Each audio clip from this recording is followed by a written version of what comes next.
Welcome back, watch fans. We're talking about making big money, huge money with watches. Unbelievable, but true. We're talking about winning, okay? We're talking about delivering alpha.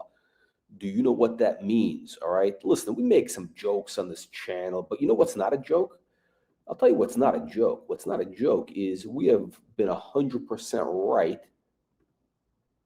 since day one. That's right, since day one. Look at all our videos, and you see the trends we pinpointed, and sure enough, these prophecies have come true. Now, I just want to show you the slide on the screen over here, just for entertainment purposes. This is actually out of date. This is out of date because these prices here, they're all the way up. That's right, they went all the way up. Now, you know, there's a tomato can. There's a tomato can out there, Puerto Rican hubcap thief, and you know about these Puerto Ricans. Chain snatchers from the boogie down Bronx. Listen, you ever seen AOC, you know, Alessandro Ocasio-Cortez? Listen, you know, where did I hear this line? There was a line in a movie with, what was it, a couple of years ago I saw this movie, and the line was this. Listen, these Puerto Ricans, they all think they know everything. But if they knew everything, if they knew anything, they wouldn't be Puerto Ricans. You understand? And you got this Puerto Rican hubcap thief in Miami. The guy got booted out of the Bronx. He's there with his Kino.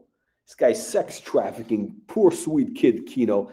This tomato can has been dead wrong about every watch since day one. We're talking about Juan and Kino. You know that mooch bum, that hubcap thief, tomato can, window licking, crumb bum, hoodwinker. Now, this Bukyak, you know what a Bukyak is? You Google it. Okay, so this Bukyak has been telling you the ellipse is going down. By the way, every watch we've given you on this channel in the last year that we've hyped up have all doubled in price. That's right. Unbelievable but true. Now, let me just show you something. Let me just show you something, my friends. I'm going to show you something because you're going to be, hang on a second, you're going to be blown away by this. We're going to be talking about watches that have gone literally to the moon, okay? Literally to the moon. Hang on a second. Let me pull this up. Let me see if I can find this because we're going to find. By the way, we're talking about this guy, Juan Kino. We're talking about beta males, okay? This guy is the definition of beta males. Now, you know, the thing with these Puerto Ricans is, you know, they're all very machismo. You know, they all think they're like, you know, big swinging dicks, and this guy has small dick energy. Juan Kino, this guy, small dick energy. Unbelievable but true. And the proof of that is this guy gets all riled up. You know, he's got very strong opinions, which have been dead wrong, right? He's got very strong opinions that are always wrong, but he thinks he knows everything, right? And he gets very riled up if you know, if you basically prove him wrong, because it's just it hurts his ego. You know, he's basically a guy who's a loser. You know, he's basically been a chain snatcher, stealing hubcaps, stealing flooring tiles, and you know, as you've seen, he's been dead wrong about Rolex and every watch for the last 5 years. He does the same videos over and over again. This is the tomato can that bought a Rolex Smurf. You know what a Smurf is? That's the white gold blue dial. Piece of garbage, Submariner, which, I mean, listen, Submariner in general is garbage unless it's, you know, pure gold, head only, or you got the bluesy King Tut. Otherwise, it's pure trash, right? And this Bukyak, he exploited a young gentleman. That's right. He basically, you know, was trying to groom. He was trying to groom this. He's taking advantage of a young kid who tried to flip a watch. And this Juan comes to him. He tries to exploit this young kid, and he gives him a low ball offer. And the kid was desperate. He sells him the watch for $33,000. And you know what happened with that watch? That price dropped faster than Juan Kino's pants in the Man Country bathhouse. You know what the Man Country bathhouse is? You Google it. You Google the Man Country bathhouse. That's where Juan Kino been hanging out since the 1970s. All right, Man Country bathhouse in Chicago. You know Barack Hussein Obama. That's his favorite place in Chicago. Juan Kino and Barack Hussein Obama spent a lot of time in the steam room at the Man Country bathhouse. All right, you Google it. That's why Juan was a big fan of the Submariner, because the Submariner is the watch you can wear in the bathhouse, and Juan and Kino are bathhouse aficionados. Now, let me show you something, my friends. Let me show you something which is unbelievable and 100% true. Hang on, why is my site not working? Hang on a second. Here we go. 1 second. Uno momento, por favor. Share screen. Let's do a screen share. Let's do a screen share. I want you to show us. I want to show you Bukyak something over here. I'm going to show you Bukyak something over here. Because, about a year ago, we got a little grift thing going where we sell watches. And it's not a big deal. We don't need, we're not desperate. And, we did this auction a year ago, live auction. This is on Live Auctioneers. You can Google it. You can Google it, by the way. Okay, you can Google it. Okay, and these are the items we offered. Okay, these are the items we offered, and these are the prices. Okay, you could have purchased any of these watches at those prices, which is the low estimate. You see the low estimate plus 25% premium. Okay, now you guys are thinking, oh, this channel is, oh, this is a scale. Oh, I know everything. Listen, here's the problem with the people who watch these channels. They know the price of everything and the value of nothing. Juan Felipe Nieves, okay, this maricon, I'm giving you his real name, Juan Felipe Nieves, this pendejo maricon from Miami, with his tiny swimming pool, and he's got power lines right above his house there. I mean, this guy's living right like in the, I mean, I don't know, like in where's the airport, Apopka or something? It's where the Haitians live. And this guy, he knows the price of everything and the value of nothing. He really does. He does know the price of what watches are selling for. What he does not know, because he's a dumb Puerto Rican, is he's got no idea of where prices are going. He has zero idea. That this is why he's lost money with all his watches. As he has admitted, Juan is bitter. This is a bitter chomo who's been bitter for the last 5 years because he paid top dollar. Okay, he paid top dollar at the bubble. He bought from the timepiece gentleman, Anthony Farr, that's the homosexual prostitute. Anthony, you Google it, unbelievable but true. Anthony Farr, timepiece gentleman, the massage guy. Does anybody know his massage name? What was his massage name? He had a great massage name. He gave massages under like a pseudonym or whatever. It was like Dirk Diggler or something like that. Something unbelievable but true. Anyway, look, Juan has been dead wrong. He's bitter because he's lost money. He bought watches at the top. He has no idea. He is literally zero. By the way, I'm not trying to listen. This is not here to. I'm not here to like insult the guy, or whatever. The reality is he knows nothing about where prices are going. That's why he bought watches at the top of the market. He's a bag holder, as we say in the financial markets. He's holding a bag. Okay, he's a bag holder. Okay, he's a bag holder, and he's bitter. He's a loser. Okay. What he does not know is where prices are going. Now, yours truly, the Colonel. This is listen. I have very few talents, very few God-given talents. One of them is I know where prices are going for different assets. Okay, whether it's watches, whether it's art, whatever it is. Some things I'm pretty good at. Sometimes I'm wrong. Very possible. But generally speaking, I have a pretty good track record. So these are the watches you could have purchased last year, and I told you when we were doing this, I told you the prices on these were going all the way up. The prices on these were going all the way up. So let's see where the prices are today, because you could have gotten any of these watches for these low prices, $6,000 plus the premium, which would be like $7,000. Where is the price today? That Rolex Precision, this watch is where is it? Here we go. This watch is I can't show. Can I show this? I'm not gonna log in. I'm not gonna log in. Anyway, look, this watch today, $9,000 for the cheapest one. The difference, the one we were offering, was serviced. Okay, it's got a fresh service, which is expensive. The watch is basically these are terrible pictures, by the way. These are horrible pictures. Now I see why we didn't sell anything. I understand why we didn't sell anything. And so, with watches, you got to take good pictures. Listen, live and learn. I don't know. I never sold watches before. What do I know? I'm not in the watch business. I'm in the other businesses. I'm in the monkey business. Okay. Anyway, that Precision today is minimum for that watch would be $10,000. Okay, so that price is up 25%. How about this watch, Patek 3732? Okay, terrible picture, horrible picture. What is the price of this watch today? You could have gotten this watch. This is an onyx dial. It's the Gondolo onyx dial. okay? Gondolo onyx dial. We were offering that watch. It would have cost you about $6,500, okay? Where's the price today? I'm going to show you where the price today is. Hang on a second. Let's Google it. Let's Google it. Let's Google it because you know there's nothing on Chrono 24. There's none of them out there. I'm the only guy that has one available right now. That's right, the Colonel. Let's pull this up. 3732. Let's Google. I'm cheap. I'm not going to pay for membership on some site here. I'm going to Google the price. I'm going to Google the price. And you're going to be shocked. You're going to be shocked. You're going to be shocked. Hang on a second. Let me see this. Where is the price? Where is the price? Uno momento. Hang on. Where is this? Okay, hang on a second. You can't. Okay, it's not on Chrono. You see, they're showing you stuff that doesn't even exist anymore. They're showing you. Hang on a second. Let's pull this up. Let's pull this up. Oh, we need a producer here, guys. We need to look. You know, we had the Qataris. The Qataris sent us money. You know, the Qatar, the Altani. He donated money to the channel so we could stay in business.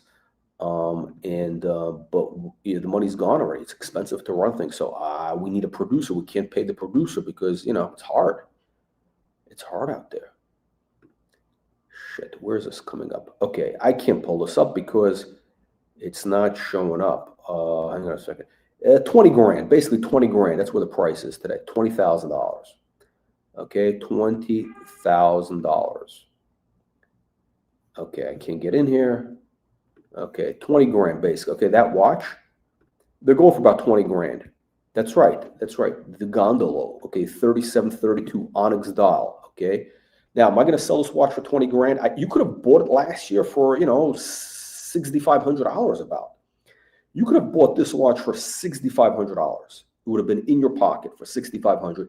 And today you could sell that watch for, I would say minimum of 15,000 wholesale. 15,000 wholesale. By the way, keep in mind that strap is not original. You got to get a new strap, and there's a hairline, tiny hairline crack on the onyx, and that's in that condition. It's worth 15 to 18,000. 15,000 wholesale. 18,000 low retail. Okay, and the price of that watch is going all the way up. That watch is going to be $25,000, $30,000 in the next 6 to 9 months. Okay, now we got. I'm not going to talk about the bluesy. Now, this watch, actually, we sold. That's right. We sold this watch. I'm not going to say the price. We sold it to a celebrity. We sold this watch to a celebrity for very low money. Okay. Basically, at the, let's just say the low estimate plus premium. I'm not going to say the price, but basically very low estimate, very low money. Okay. The watch is mint condition. How much is that watch worth today? The Royal Oak dual time, $45,000. $45,000 is the cheapest one on the planet. Okay. And they're not going to be in this condition. $45,000 is the cheapest one. You could have bought this watch last year for, let's just say, under $36,000. You could have owned this watch for under $36,000. Today, the price is $45,000. Okay, that's right. That's the price. That's the price today. Okay. Again, we only talk about one thing on this channel: is how to make money with watches. Juan and Kino, they only talk about losing money. You're not going to make any money with these mooch bums. Okay. You're not going to make any money with Juan and Kino. These guys are mooch bums, and he's very, very jealous. Beta male, Juan and Kino, beta male jealousy, losing, constantly losing, small dick energy. That's what happens. That's what happens when you're always wrong, and you know that you develop small dick energy, which is Juan and Kino. Now, here is our Patek Philippe 3582. You see this picture? You Google this. You Google this. These are horrible pictures, by the way. That watch we were offering last year, you could have owned it for under $8,000. You could have had this watch in your pocket for under $8,000. You got the Ellipse buckle. By the way, horrible photo. You got the Ellipse buckle, and there is a little bit of cocaine dust under the dial, under the glass. So you have to use a little, blower. We don't touch these watches. We keep them original, estate fresh. Okay. This watch came from a state of a gentleman's from Miami who was in the, how shall we say this, import-export business in the 80s. You know what that means? The import-export business in Miami in the 80s. Have you guys ever watched Miami Vice? You Google it, okay? So this watch, just don't wear this watch, when you go to the airport where they have those drug sniffing dogs, if you know what I mean. Anyway, you will need a new strap, but you got a beautiful Ellipse buckle. Everything else is perfect. The watch keeps perfect time. What's the price today on a Patek 3582? You know what the price is? You Google it, 18 to 25,000, 18 to 25,000. You would have more than doubled your money if you would have bought this watch last year. This watch right here, by the way, horrible photo. You see, it's all pixelated. This watch has doubled. Now, did you buy the watch last year? No, you didn't. You know why? Because you're a tomato can. You're a tomato can. And you know what? What did I tell you? I did a video. I said, hey, I'm not even going to sell the watch. I'm going to take it off the market. I'm going to take it off the market because I know the prices are going up. I know the prices are going up. I don't need to, sell. No problem. Okay, we got no issues here. We got deep liquidity over here. We got deep liquidity. Okay, so I told you the prices were going up, and you had these tomato cans saying, oh, well, if the prices are, why is he selling the watches if he thinks the prices are going up? Because I'm a businessman. You understand what I'm saying? The idea is turnover. But here's the thing, how much? It's very. I got actually very lucky that I didn't sell this because the price is essentially doubled. Had I kept the money, had I sold it, I would have basically turned over the inventory a couple of times with maybe a 10% margin. I would have made 40%. Now I'm making 100 to 200%. That's right. My profit margin is going to be 100 to 200%. You Google it. Now, you got a tomato can saying he's not buying a watch with a crack. A watch with a crack. He's talking about this watch. This is an onyx doll. You know what onyx is? It's a terrible picture. It's an onyx doll. Okay, onyx is delicate, and there's a hairline crack, meaning like literally, it's the width of your eyebrow hair. We're not even talking about your cunt hair. Okay, we're talking about your eyebrow hair. You can't even see it with the naked eye. Okay, by the way, when I was buying that watch from a dealer, okay, at a watch show, okay, I didn't even see the hairline crack. I didn't see the crack. He actually told me to look for it, and with a loop, that's when I saw it. The guy's a gentleman, okay, and what happened is, this watch. You know who this watch is for? This is not for tomato cans, okay. The little hairline crack, which you're never going to see, that's patina. This is an old money watch. You understand? This is not for like some guy who he just graduated law school. Some tomato can. This is not for like. Listen, if you're 22 years old, whatever, you just graduated law school. You just got your job. You're like a drone at like some ambulance chasing firm or whatever. You're working at Goldman Sachs as an intern. They give you the bonus. You got like some cash in your pocket. You're gonna buy a brand new watch because it's new money, whatever. Or you're a guy who made like 10, 20 million or 50 million, whatever it is. You're a new money guy, right? This watch, this is for somebody who's like literally an aristocrat. I mean, like literally, we're talking about somebody who's like literally like a baron, a duke. We're talking about not even a Rockefeller. Rockefeller is kind of new money. Rockefeller. We're talking about like we're talking about like Medici family. We're talking about like old money. We're talking about like people. This is not for flashy bouquiats like what. It's not for these lowlives in Miami who wear they buy that $600 T-shirt. It's got a big logo on it that says what do they say? The logo is, what was the big thing with the logo? Balenciaga. That was the big thing. Every tomato can in Miami, they had to buy a T-shirt that said Balenciaga or whatever brand name, so that people would know that they had, $500 to spend on a T-shirt. Okay, now and that's all the money they have, right? These people. You know what I'm talking about, right? They got the hair bonnets, they got the clown eyelashes. They fly on Spirit Airlines. All right. They want you to know if they have $500 in their pocket, they want you to know that they spent it. Okay. Now, the guy who's sitting at 100 million, 500 million, 2 billion, that guy, he's going to be buying, if he's got any taste, he's going to be buying, he's going to be wearing a bespoke linen shirt from our good friend, what's his name, in Napoli. What's his name? Hang on a second. I'm going to give him I'm going to give him a shout out. What's his name? I forgot his name already. I got shirts waiting. And I was supposed to pick him up like 2 years ago, and fucking the euro is now 20%. Now I'm an idiot. Now it's going to cost me a lot of money. Anyway, I forgot his name already. Anyway, what we're talking about is this is not for mooch bums from the ugly South. Okay, this is for people who are highly educated. They have, they went to Harvard. They got well, I guess today that's not very impressive. That's not very impressive. All right, you know what I'm saying? But that's not for bukyaks. It's people with the real money. Okay, now. So this watch is tripled, okay? We've got the cocaine watch. That's the, we're talking about the Ellipse 3582. You Google it. You go on Chrono right now. You go on Chrono right now and you Google it. Okay, now what about the Ellipse 3567? That's right, the 3567. Now check this out. I'm going to show you something which is absolutely unbelievable but true. I'm going to show you something that is absolutely unbelievable but true. By the way, these prices are going up. Why am I telling you right now? Because these prices are about to go parabolic. I'm going to explain to you what is going on in the watch market. I'm going to explain to you. I'm going to talk like Juan. Okay, I'm going to talk like, so that Juan can comprende. I'm going to explain to you. Okay, when Juan asks me a question, I'm going to explain to him so he can understand this tomato can. Okay.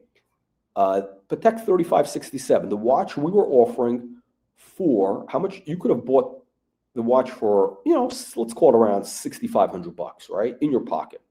Same watch. Now, by the way, this is the undesirable hammer dial. Horrible. This is by the way, this is what you do not want. You do not want the hammer dial. You want the sunburst blue dial that we have, okay? But the hammer dial is going for $15,000, $17,000, $14,000 from Poland. You want to buy a watch from Poland? You're going to buy a watch from Poland? What are you, a tomato can? The watch is going to run backwards. You buy a Polish watch, the watch is going to run backwards, okay? Now, how about this piece of garbage? Look at this. Now, this is from Japan, where usually they have the lowest prices. Now, this watch, look at this. This is the undesirable watch. This has got the Roman numerals. This is garbage, and they're asking $18,000. Oh, but it comes with, hold on. It comes with a box, the coffin box, which is probably not the original box. But the Japanese are pretty honest. Unlike the Puerto Ricans. The Japanese are classy people. It could be the original box. Who cares? Who gives a shit? It doesn't have the papers. You got to have the extract from the archives at the minimum. So 18,000, okay, 18,000. You saw this, right? 3567. Same. Okay, now look at our watch. Look at our watch. What we're selling here. This is the watch, 3567. This is our watch. Okay, it's a beautiful sunburst dial. Beautiful sunburst dial. Mint. The case is in mint condition. I'm going to tell you what the problem with the watch is, which is not even a problem. But I'm going to give you full transparency, because I don't care if you buy it or not. Okay. I don't care if you buy it or not. We got smart people buying. So here's what's going on with the watch. The crown, okay, the crown is not original. The watch runs perfect. The case is perfect condition. The crown is not original. You need a Patek crown that'll cost you, well, today it'll cost you $400. And the bracelet, the problem with these bracelets, as you know, these mesh bracelets, they get cut down. Either they're too big or they're too short.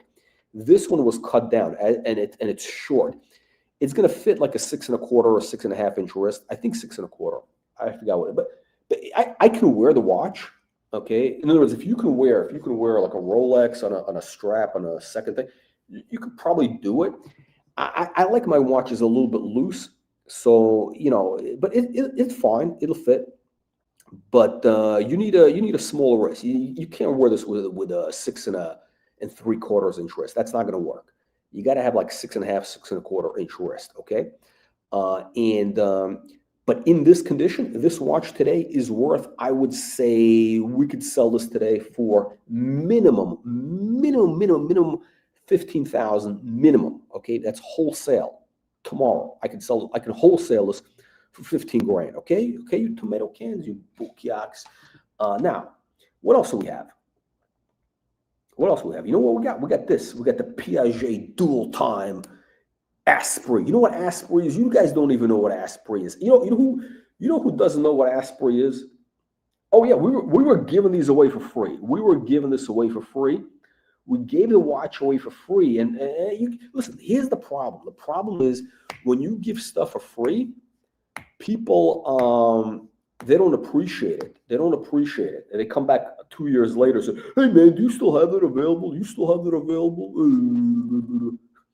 Well, we do, but now the price is triple. Okay. By the way, let's look at Patek Asprey, Piaget Asprey dual time. I forgot the name of the movement. Piaget Asprey dual time. By the way, Asprey double-signed watches are going to go through the fucking roof, okay?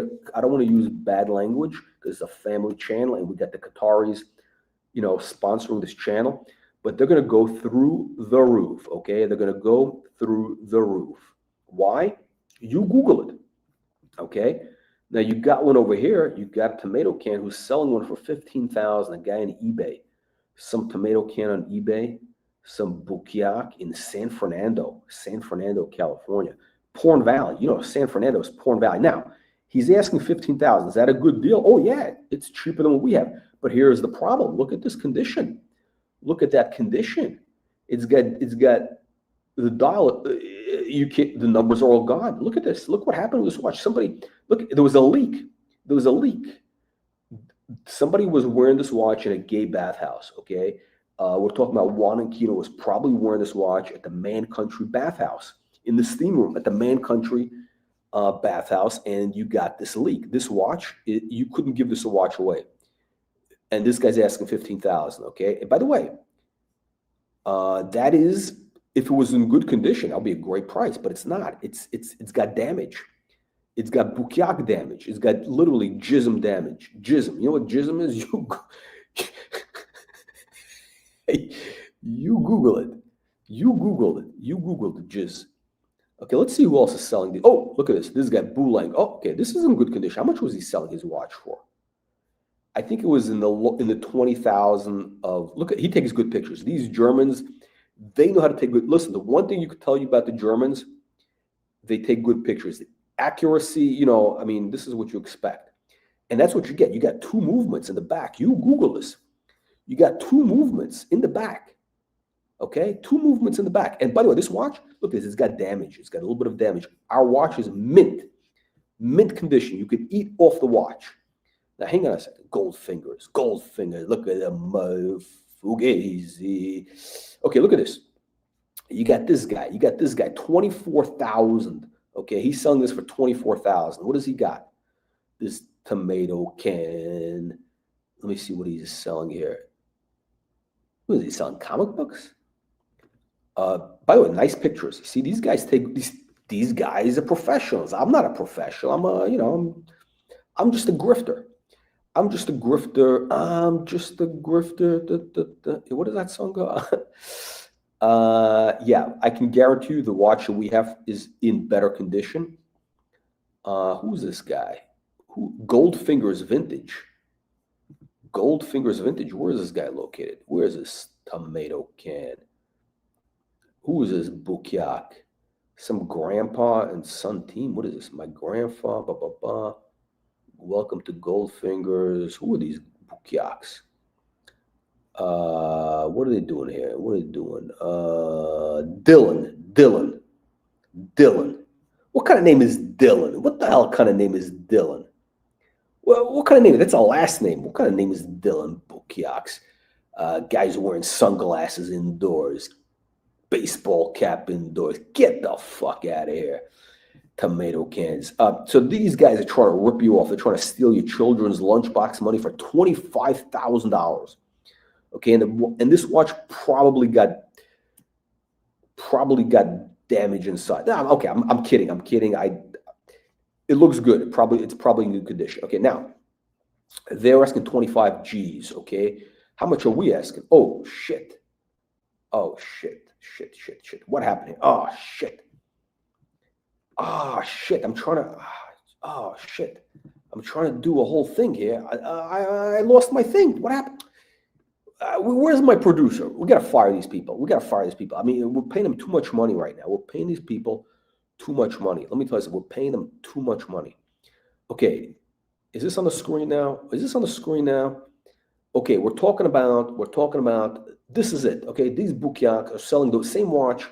This is the watch we were offering last year for how much? For nothing, for free. We were offering this watch last year for basically, I think it would have been like 13,000. Okay, 13,000. I think would have been the price, because there's a premium, blah blah blah. It would have cost you about 13,000. Actually, that might have been a mistake. It should have been a little bit more, but okay, 13,000. Okay. And the watch is mint condition. I mean, hold on. We'll get to the details. There's some ugly details, but the case, mint condition. Okay, let me show you what we got.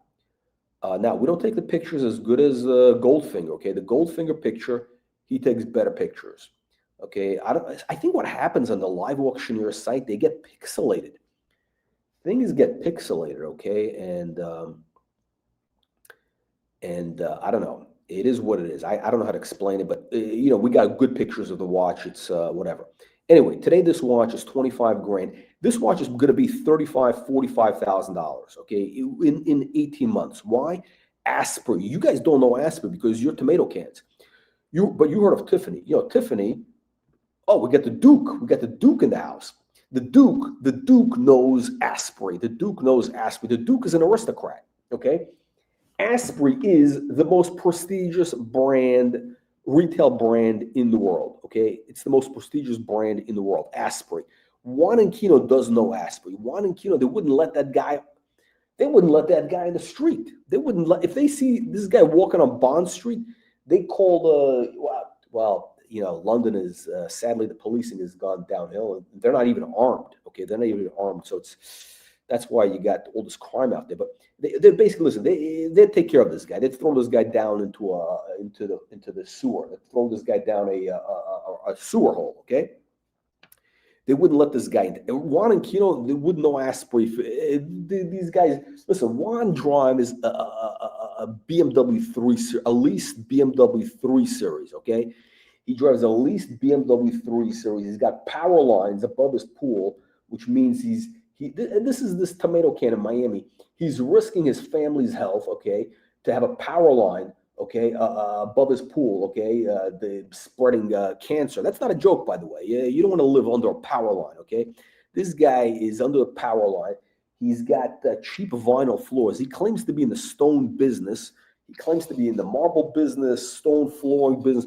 This guy, you see pictures of his house. He's got vinyl, cheap vinyl porcelain floors with cheap vinyl doors. He's got those busted down vinyl doors, not solid core doors. Those are not solid core. Those are $49 doors you get from Home Depot. Okay, you get them at Home Depot, and you got guys in the parking lot that'll jump in your car and they'll install them for $5. Okay, for $20. All right. Who do we got here? We got a tomato can in here. I don't know. We got his thing is not connected. I don't know. Wicked Witch or who's this Bukiak? Anyway, what do we got going on? So Asprey is. Let me tell you what's going to happen with Asprey. I just want to give you some knowledge here. I'm giving you this is not the Juan and Kino show with tomato cans. Okay. See, I think the problem with this guy Juan is he's like this older guy. He's basically irrelevant. Okay. And it's kind of a sad thing that happens with people, they kind of get older, but this is actually a very serious thing. They could become irrelevant. Okay. Listen, life is hard. Okay. Life is hard. It's ruthless. Okay. It's ruthless. There's always somebody trying to knock you off.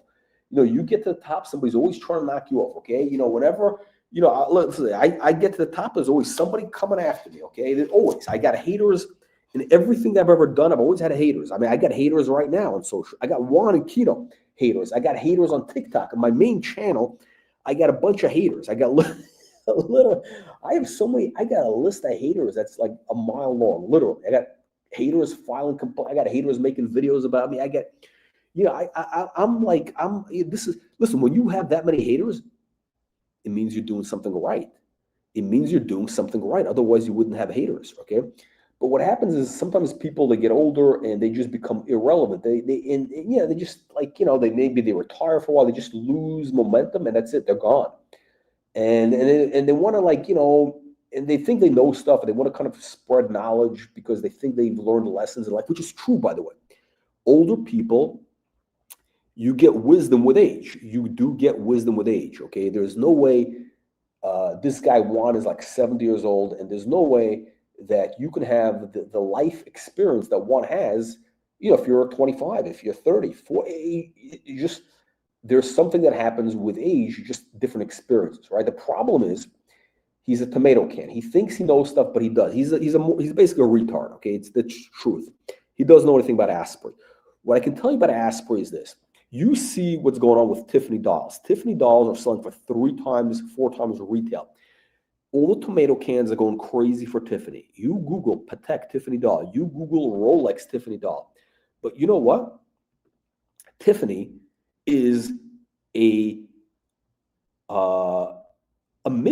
a middle brow brand. Tiffany is not, people with real money don't shop at Tiffany, okay? Tiffany, somebody who's got real money does not buy an engagement ring at Tiffany, okay? The guy with real money, he's going to go to, what's his name? To our buddy, what's his name? Leviev, okay? Leviev. He's going to go to Harry Winston. Well, not even Harry Winston. He's going to go to, what's his name? What's the guy's name? I'm going to remember this name. Hang on a second. What's my good buddy's name? A big art collector. Very big art collector. What the hell is his name? It escaped me for a second. I gotta Google it. He's an incredible salesman. This guy knows how to sell like you wouldn't believe. High class. Graf. Mr. Graf. Graff. You don't even know who that is. You Google Graf. You Google Leviev, okay? You Google them, okay? Okay, you Google a 5-carat yellow diamond VVVS1. You're not going to get that at Tiffany. You're going to get that at Graf, okay? People with real money do not shop at Tiffany. Tiffany's basically for, it's a mall brand, okay? Look, listen, you got this guy from Long Island. This guy, he's on the, he's on the Chomo channel. He's on the Chomo channel with the old Chomo. His name is, he's some bukyak from Long Island. He bought a Tiffany doll in a mall in Long Island. He walked in there, he just like random. Hey, he bought a Patek, the 5396, the same watch that the Colonel had, except his did not have the diamond baguettes. It was like the basic bitch model, but it had a Tiffany doll. So that watch, very desirable. But I mean, it's a piece of garbage. But that's who buys at Tiffany. Guys like that. Okay, this guy. But I don't mean to. I'm not here to insult people. But this is a guy. He's like, he's got what do you call it? I think his wife does all the work. I think his wife is like a hair cutter or something, or she does like shampoo. So this guy's got strangers coming to his house he's got broads coming to his house to get shampooed by his wife. I mean, that's who shops at Tiffany. Okay, we're talking about by the way, nothing wrong with that. We're just talking about regular middle-class people. Okay, nothing wrong with middle-class people. Okay,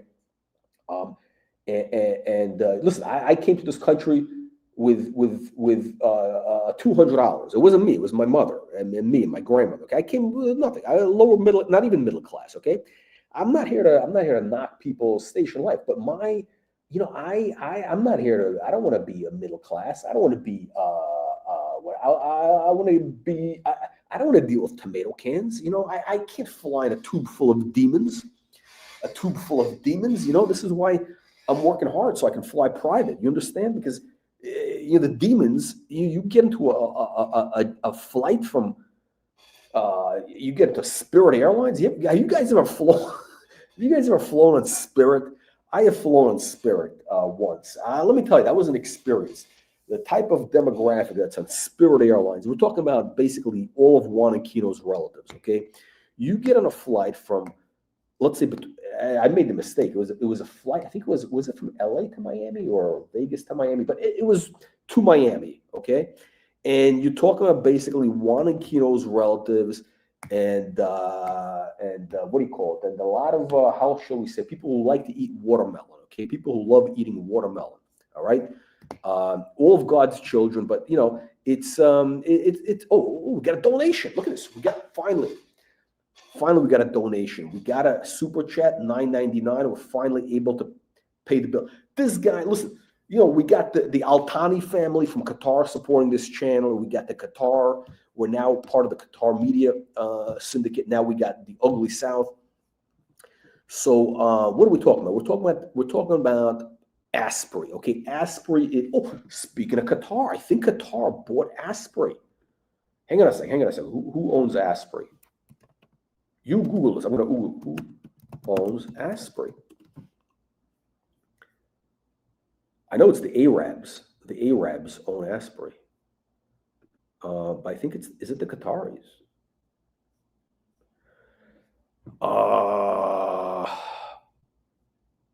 Asprey is owned by Science Capital Management, a U.S. private equity. Nah, something doesn't mean. I don't believe this. No. Who owns Asprey? As of December 2021? I don't know who these tomato cans are.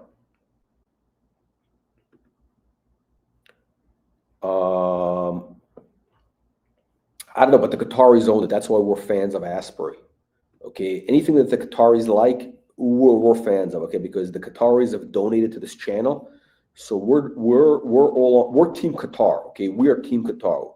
We're on board with Tucker Carlson and Team Qatar. I'm buying a house in Qatar, by the way. That's right. I'm buying a house in Qatar next month. Why? Because I'm an American. All right, I'm a free person. I can do what I want. By the way, we got a beautiful article here. SJX. This is a real channel. SJX, these are real people here. These are guys from Honkers. They do very serious watch journalism, okay? Very serious watch journalism. They got a whole article about Asprey, okay? Asprey sells to literally the royalty, okay? Asprey customers are the Queen of England, the King of England, and now because of that, all the Middle East royals, whatever it is, the Altani, everybody, okay? In Japan, every country, anybody, it's like, you know, the aristocracy, real dukes, real barons, okay? Not guys who pay $4.95. We're talking about real dukes and real barons who are running. I get these. This is unbelievable, but true. I'm at an undisclosed location. And I got these guys who moved next door to me, homosexuals. I mean, full-time. I mean, the guy's married. Two guys married, and fucking they're playing music now. Fucking French homosexual. I got French homosexuals living next to me. You know, playing music. No, they're okay. You know, whatever.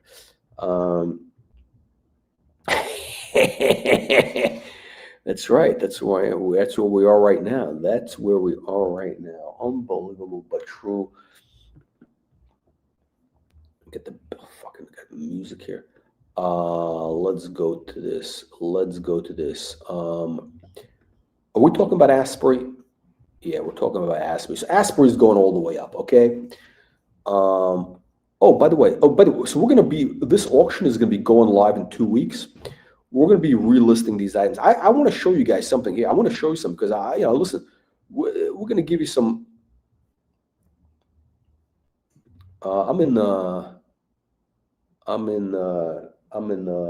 what do you call it? I'm in Trumostan. Where's Trumostan? Where's Nancy Pelosi from? You Google it. That's where I had. This is not. By the way, this is not my main location. This is sort of like a side location. You know, we have side locations because Anyway, so gentlemen, let me show you something. So we got this auction, and this, the problem with this auction was we didn't run one for a long time. And what happens is if you don't do it, you become like Juan Kino. People forget about you, and so you lose the watchers or whatever. So we get a lot of this stuff here. which we're going to have to relist. But all these are great deals. So this guy over here, by the way, let me show you something here. We're talking about making money here. You see this painting here, Lawrence Calcagno? You see this painting of Lawrence Calcagno? You Google this. Now, this actually is a very important artist. Lawrence Calcagno, very important Abex artist. This painting is going to be worth, at some point, $25,000, $35,000. We were offering it for $3,500. Now, when is it going to be worth $25,000? Could be in a couple of years. And I paid $500 for this painting. You Google it. That's right. I paid $500. And I'm not going to take a penny less than $3,500, okay? Because if we don't sell, I'm going to give it to Phillips. I'm going to give it to Bonhams. Okay, you Google this name, Lawrence Calcagno. Okay, you understand how important this guy is. Now, I've sold paintings by his lover. His name was Buford Delaney. Buford Delaney, a black gentleman who's a homosexual black gentleman who's actually locked up in an insane asylum living in Paris. It's all, by the way, that sells the story. But anyway, Buford Delaney, very important black artist. I sold one of his paintings to a big dealer, big dealer, because this is what I do. I sell paintings to big dealers, top, wholesale, and the real aristocrats. That's right, unbelievable, but true. Like literally, I've had clients legitimately who are like, they got like 6 last names. They're like Duke of whatever. I mean, like, it's some, whatever country. Well, Italy, I guess they're not officially, I don't know what happened to them, but yeah, the guy's got like 6 last names. We've sold stuff to Oscar winners. You heard of the Oscars? Yeah. So this painting, Lawrence Calcagno, this is going to go all the way up. Let me tell you what else is going to go all the way up. You know what else is going to go all the way up? This guy here, Rodney Greenblatt. You see this painting over here? This is going to go all the way up. This painting, you guys ever hear of Basquiat? You heard of Basquiat? You heard of Keith Haring? You heard of Kenny Scharf? This guy was in the same gallery. It was the same group, same 80s East Village artist. And at one point, this painting sold for $10,000. Retail gallery. I paid $500 for this painting. I've had this for like 8 years. It's been sitting in storage. This painting is going to be worth probably $30,000 at some point. We were actually selling for, I think, $4,000. It's a huge painting. It's huge. It's like 6 feet tall. It's gigantic. It's a gigantic painting.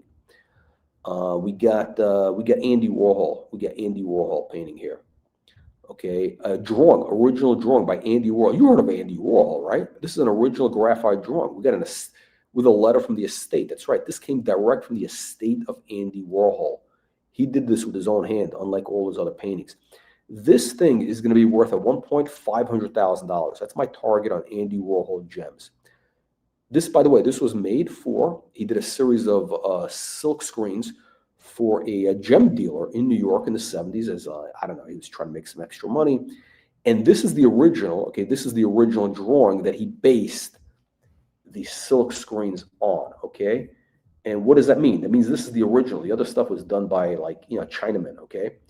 And you know how much a Picasso drawing goes for of that size?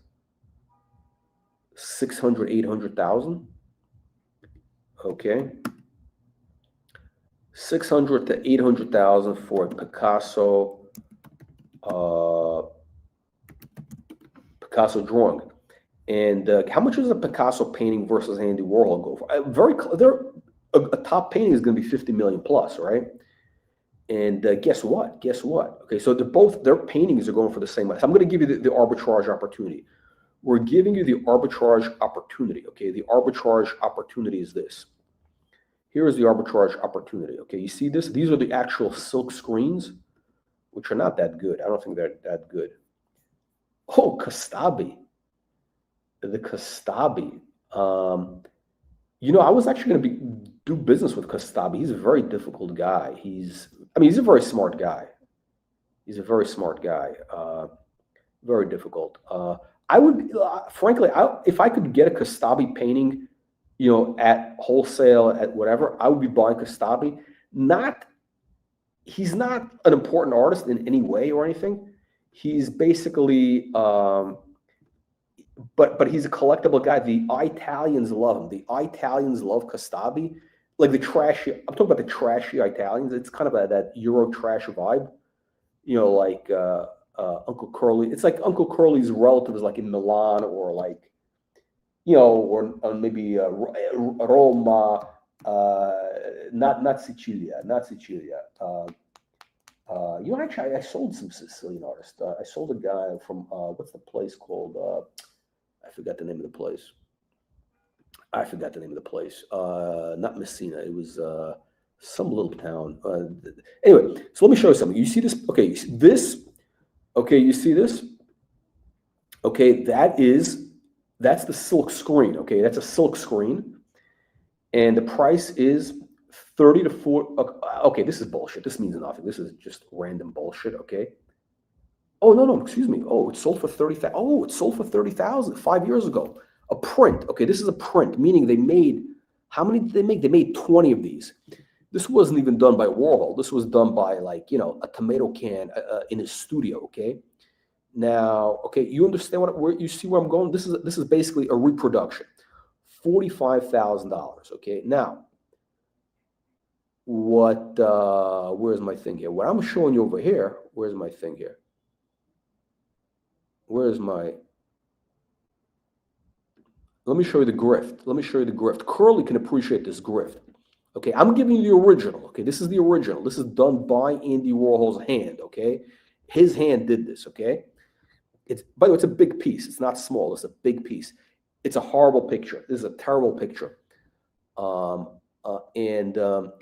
This we were selling for. I don't even want to sell this. I'm going to keep this in the collection. I think we were selling it for, how much were we selling it for?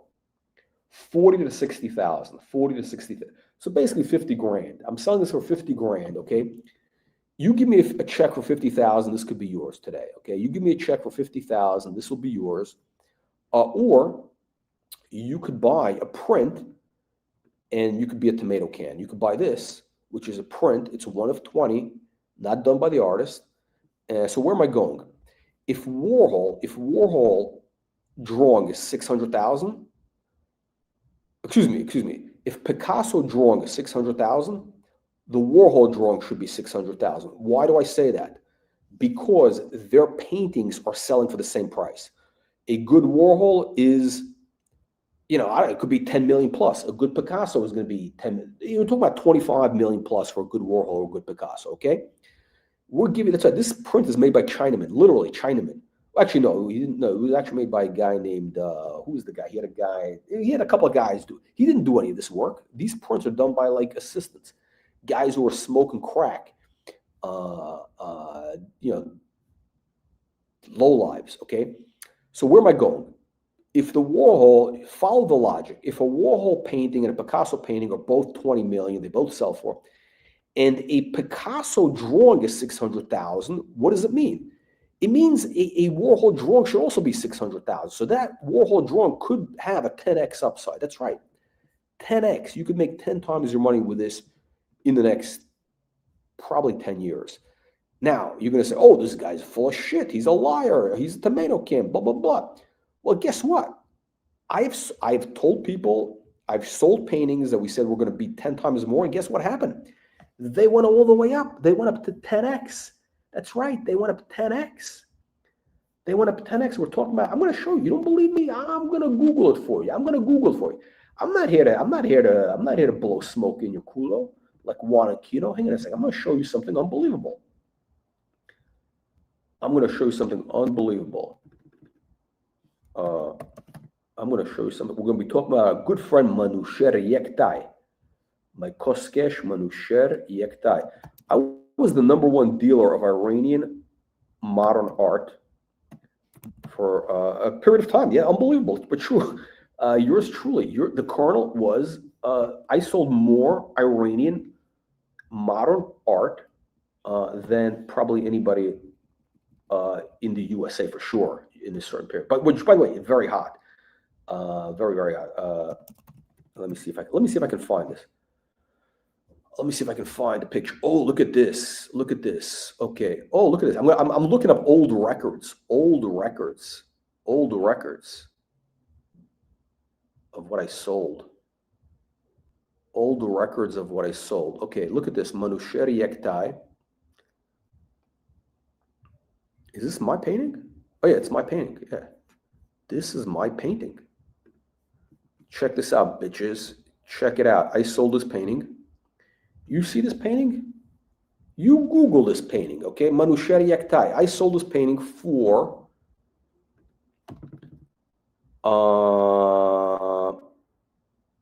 I think I sold it for $10,000. I think I sold it for 10 grand, okay? I think I sold it for 10 grand. And you know how much I paid for it? I may have paid like $1,000 for it, 1,500 bucks. Okay? I paid 1,500 bucks, whatever it is, and I sold it for 10 grand. And by the way, the guy who I sold it to, okay, I told him the price is going to go to 10 grand, okay? And that guy, let's just say, is a very, very smart gentleman. When we're talking old money, we're talking old money. I don't want to say which country he's from. He's not from Iran. We're not going to, but let's, you know, I think he might be dead now. He might, you know, this was a while. Greek, I'll just say this, who doesn't matter. Greek, let's just say Greek shipbuilders family, Greek shipbuilding family, okay? Greek shipbuilding family. This guy's no tomato can, okay? You ever do business with the Greeks? They're not stupid, okay? They're not stupid, okay? And this guy knew that I didn't pay too much for the painting. He paid me 10 grand. And I sold him actually 3 paintings. How much are Manusheri Yektai paintings today? For like the one I just showed you, which, by the way, I wouldn't even hang that painting in my house. I think it's ugly, but historically very important artist. Iranian modern artist. Why is he important? Well, Juan Kino would not know. Why? Because Juan Kino is a chomo. But Manusheri Yektai was part of what was called the New York School. Okay, you ever hear of Jackson Pollock? You ever hear of de Kooning? Okay, you heard of those guys?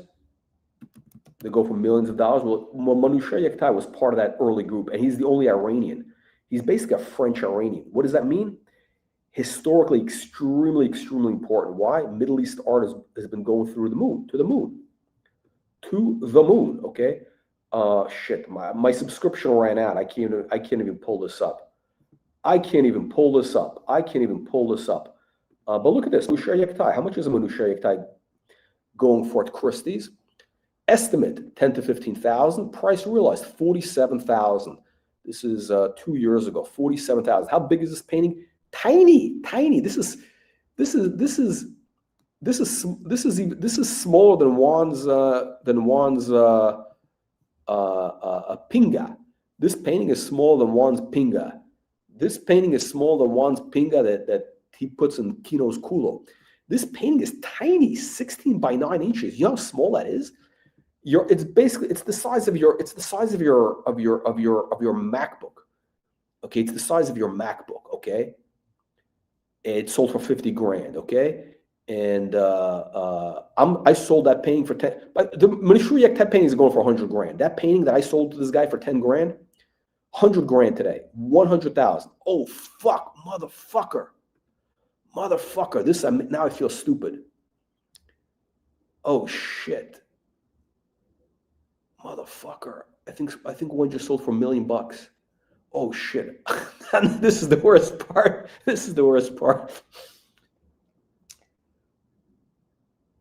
Oh, motherfucker.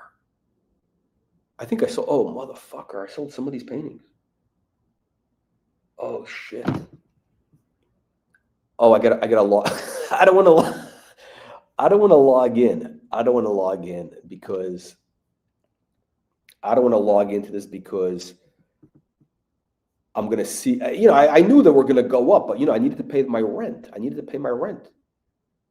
had to pay the rent. That's the problem with the stupid paintings. You can't like really, you know. Oh my God. I don't even want to look. I don't want to look. Many shares been offered, realized estimates 1,282,000. No, I don't want to see that. I don't want to see that. Maybe that's a mistake. Maybe it's a mistake. Okay. Okay, Manusheyak type painting, 152,000. There we go. 152,000. Now this is not a typical painting. This is wrong. This is not what he's known for. This is like something very early, and this is not desirable. This is not a desirable painting, but it's sold for 150 grand. Okay, so what am I telling you? So you think, by the way, I am very transparent. I'm not here to tell you I'm a saint, I'm this. Okay, I'm not a saint at all. I'm a low-life degenerate, okay? But I tell you what the reality. I tell you, if I'm selling you a watch and it's going all the way up, it's going all the way up, okay? And the reason I'm selling it to you is because, we're here to do business. Just like I sold the Manusheyak type paintings that now are selling for 20 times more or more.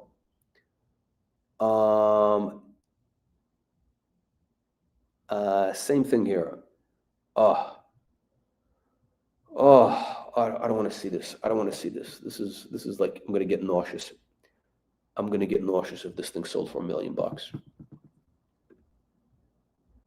By the way, one painting I bought, the painting I sold, I think the big one, I think was there, right? Oh, motherfuckers. 2020. Oh, shit. No, motherfucker. Oh, motherfuckers. Okay, this painting sold for 221,000. Manusheyak Tai. Oh, geez. This is actually a pretty good painting for him. It's a figurative painting. It's a figurative painting of which is rare.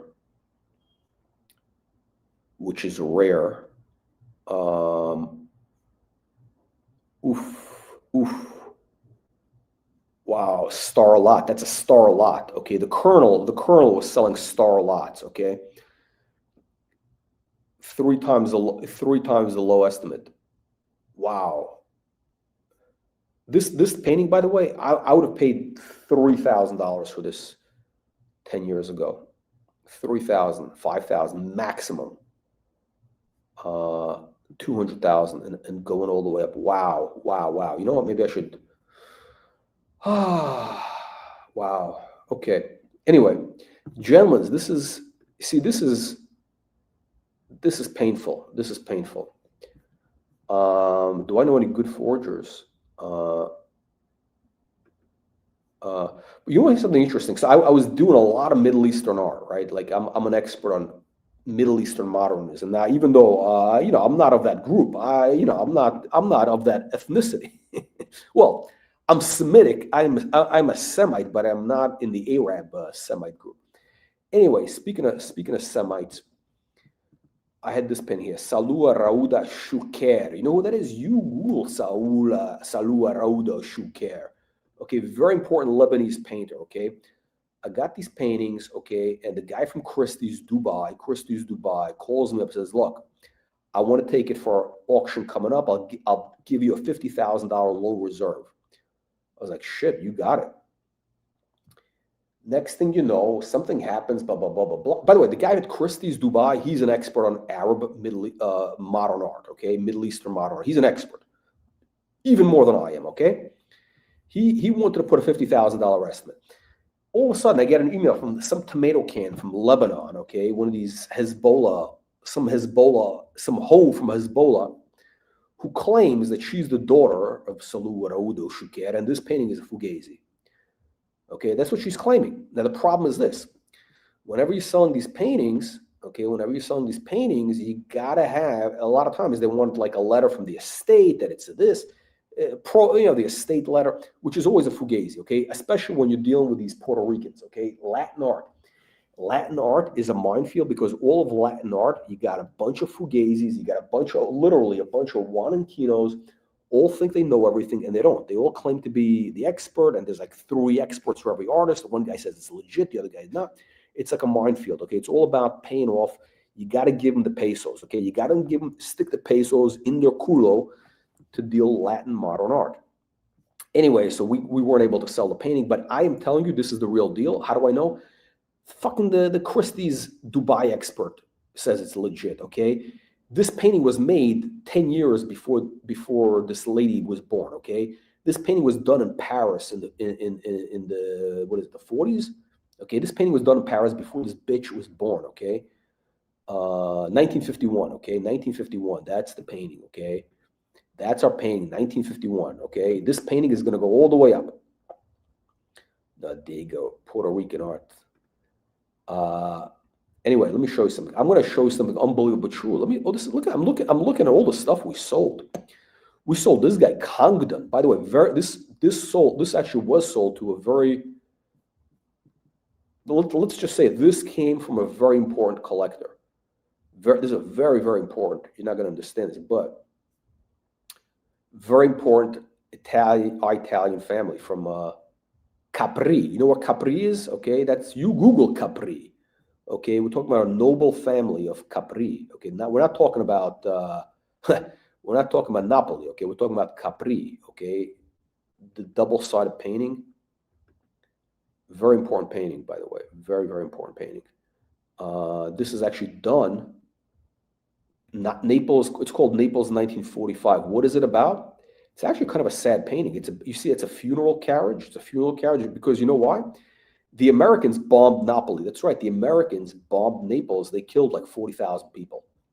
Yeah, you don't even hear about it. The Americans were bombing Naples because it was World War II. There was a war, right? You don't hear anything. We're talking about 40,000 civilians. Okay, I mean the Americans were dropping bombs on the what do you call it? The Americans were dropping bombs on trying to bomb the industrial place. No, they killed like 40,000 civilians. You don't hear anything about it. Now, the Israelis are defending their country. Okay, defending their country from a terrorist attack. They're bombing these Hamas cocksuckers, and they're trying to avoid civilian casualties. Okay, actually, they're not even bombing them. They're trying to avoid bombing because they should have just nuked all of Gaza. They should have just dropped a tactical nuke, just flatten the whole place, take the land. Okay, that's what they should have done. But they did. You know why they didn't?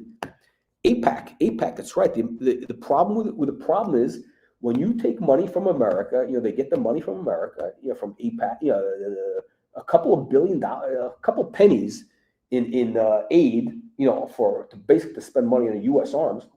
Now you got to do what America says. Basically, you become America's bitch. If you take a penny from the U.S., you got to do what America says. Okay, that's why Israel should stop taking all money from the U.S. I agree with Nick Fuentes, Candace Owens, and Tucker Carlson. They should stop that aid because if they stop the aid, then they can actually do what they're supposed to do, which is nuke all of Gaza, take that land back, and also take back the so-called West Bank, which is historically the homeland of the Hebrews. You Google it. That's right. You Google it, okay? You Google a book, okay? That's it. They got to take it back, throw all the Arabs out of there, and then expand. By the way, the historical Israel, okay, formerly known as Judea, goes all the way up to Sidon. You know where Sidon is? You Google Sidon. Sidon, I think they call it. Sidon. That's Lebanon. That's 30 miles south of Beirut. Okay, it's prime real estate. So as soon as they stop taking the aid from the U.S., they can take the territory.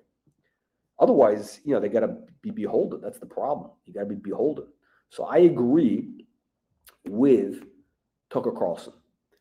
Look at this. We got a whole essay. We got this massive essay on this painting. These were all sold. But nobody says anything about Americans bombing Naples, killing 40,000 civilians, firebombing Dresden. You Google, you heard of Dresden? The Americans firebombed Dresden. They killed 50,000 people. You heard of Nagasaki? You heard of Hiroshima? You Google it. Oh, we got Watch Nicholas. Hang on, we got Watch Nicholas. Hang on a second. We got to get this tomato can. We got to get some guests. We need guests. This guy, this fucking tomato can better show up. We haven't gotten any money from this Bukiak. Hang on a second. We got to get this tomato can in here. Hang on a second. I'm baking. Oh, shit. Oh, shit.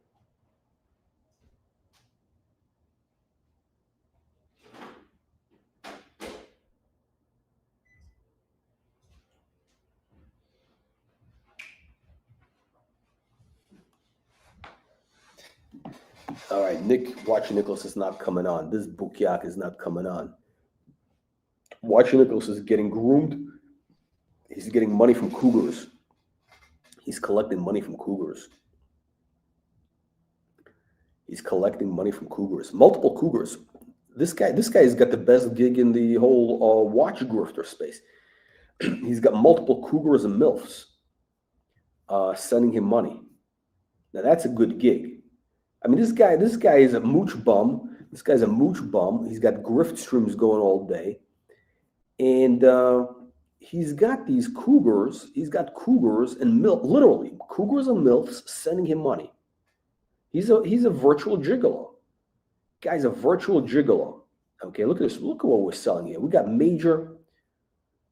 Valerio Adami. This is one of what's his name? This is a paisan of oh, this is actually from Chicago. This painting came from Chicago. We got Abdullah Al-Smoudi. Okay, we got Iran Darudi.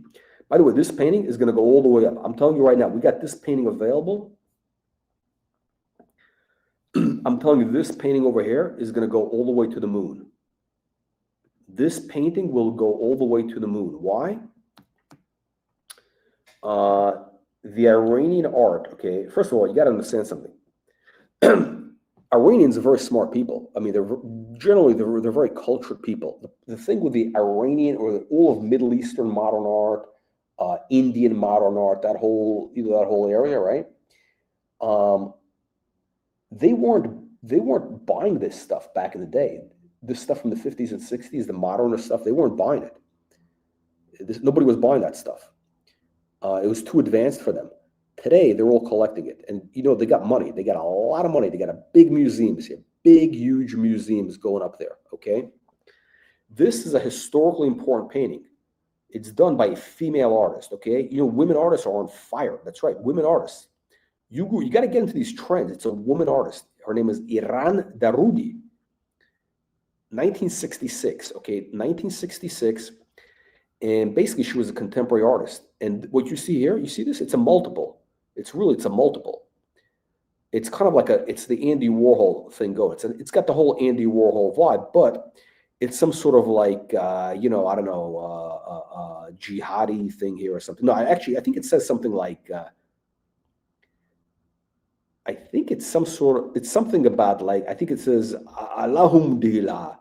Something about like something like that. I don't know, either Allahu Akbar or Alhamdulillah. It's got something in there, okay? It's got something in it. By the way, it's got gold leaf and black, which is a very I think it's like a Shiite type of vibe. The Shiites, the Iranians are Shiites. That's right, they're Shiites, okay? And this is a very important painting by this woman artist, okay? This painting is going to be 6 figures. It will be 6 figures. When? Could be in 5 years. I mean, I think that if they overthrow the government by next week, if they overthrow the Iranian government, the economy is going to be on fire. The Iranians are very good business people. They're good business people, and this painting is going to go through the roof. You Google it. This painting is going to go through the roof. Okay, because. Oh man, I'm getting this a blast. This is like a blast from the past. Look at this stuff I sold. Wow. I gotta get back into this. We gotta get back into this. Shit, look at this. Oh, we got real shit here. Jose Bedia Valdez. Oh, we got Puerto Rican paintings also. Look at this. Yeah, we sold. Oh yeah, look at what we sold here. We sold this Brazilian artist, Jesus Rafael Soto from Venezuela, very important artist. Jesus Rafael Soto, very important artist. Armando Morales from Nicaragua, we sold that, very important artist. Luis Zarate. This was sold to the cartel. I think the guy was actually a cartel member. These are very important paintings here. Manusher Yektai. Look at this shit. This painting we sold for 10 grand, and now this painting is a couple $100 grand by now.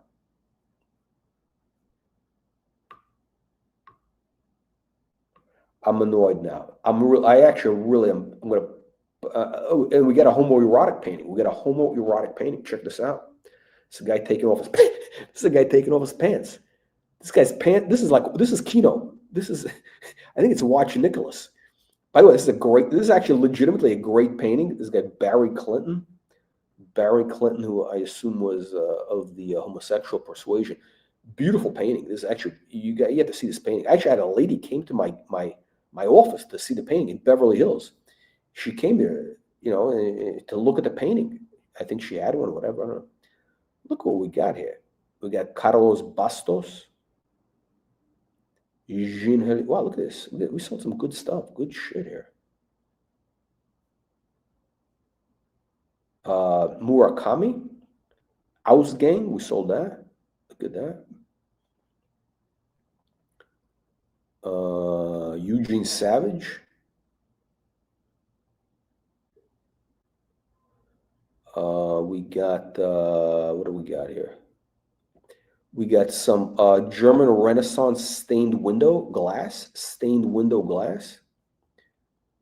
I sold one of these. This came from a collection. One of these actually sold to a very important gallery in Bond Street. I mean, so if those guys bought it from me, okay, if this guy's buying from me, he's probably selling for 10 times more.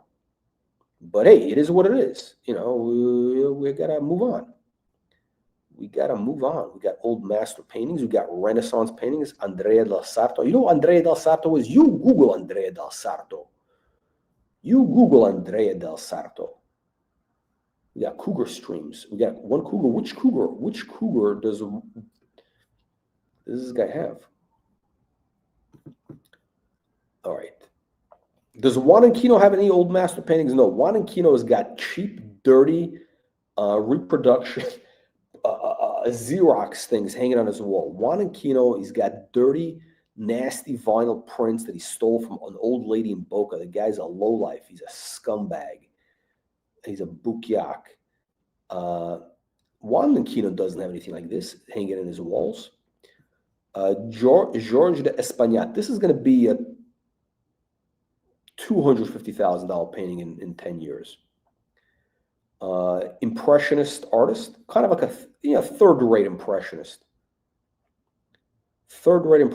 Okay, 1870 to 1950. So this guy was painting, during the time of what's his name? Monet. You ever hear of Monet? You hear this guy Renoir. You heard of Van Gogh? You heard of Van Gogh? This guy, same time. Not as good, but legitimate artist. So this guy was going for like 50 grand a couple of years ago. And then I don't know, his market just fell apart for whatever reason. And this is a beautiful, beautiful painting.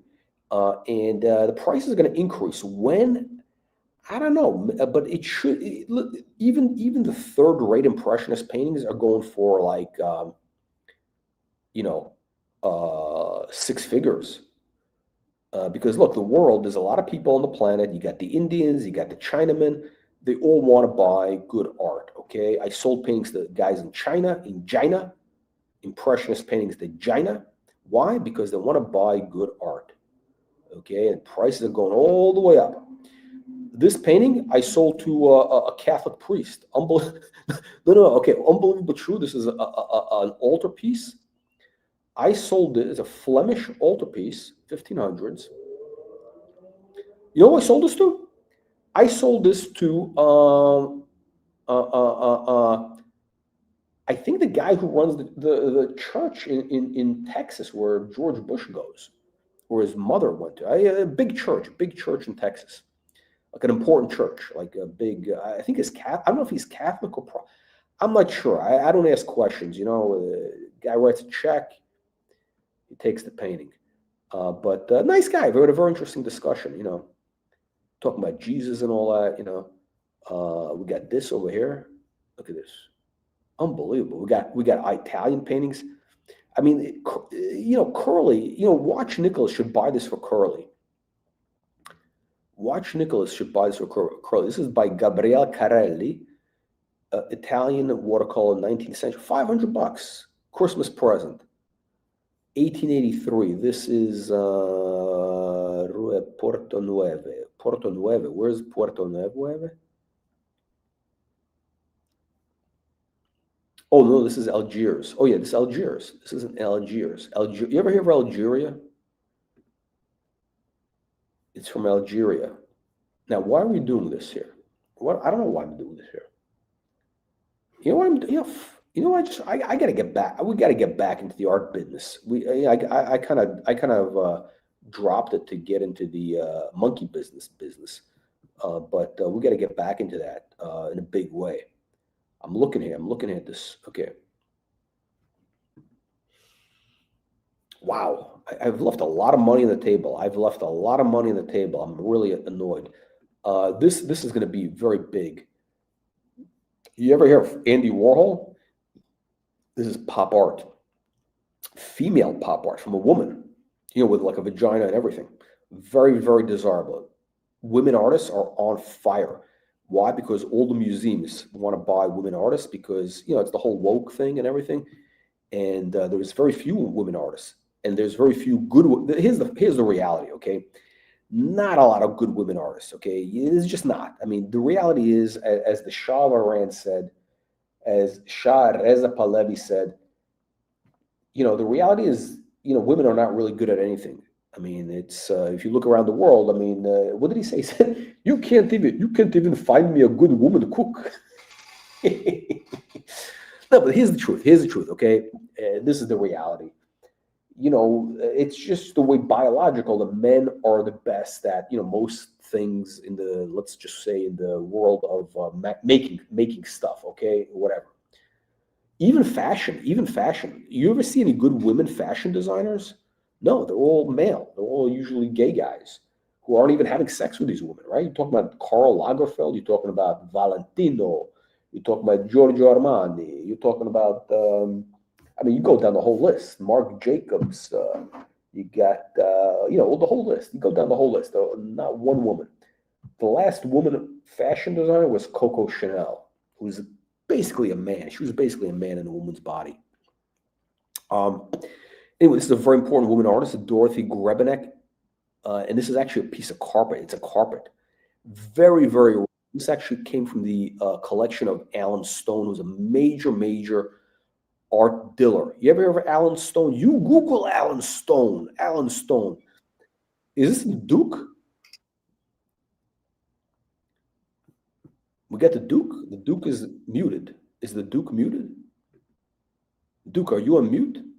Unmute. Duke, where are you? What happened to the Duke? Okay, we're going to send that a link. We'll take anybody. We'll take any guest we can get. We're desperate for guests. This channel, it's hard out there. We got to deliver ratings for the Qataris, and we got. There we go. Duke. Okay, the Duke is having telecommunications problems, which is ironic. This is ironic. It's ironic that of all people, the Duke is having problems with telecommunications. Hang on a second. Let's see here. Let's try to see. Oh, there we go. Is this the Duke? The Duke, is that you?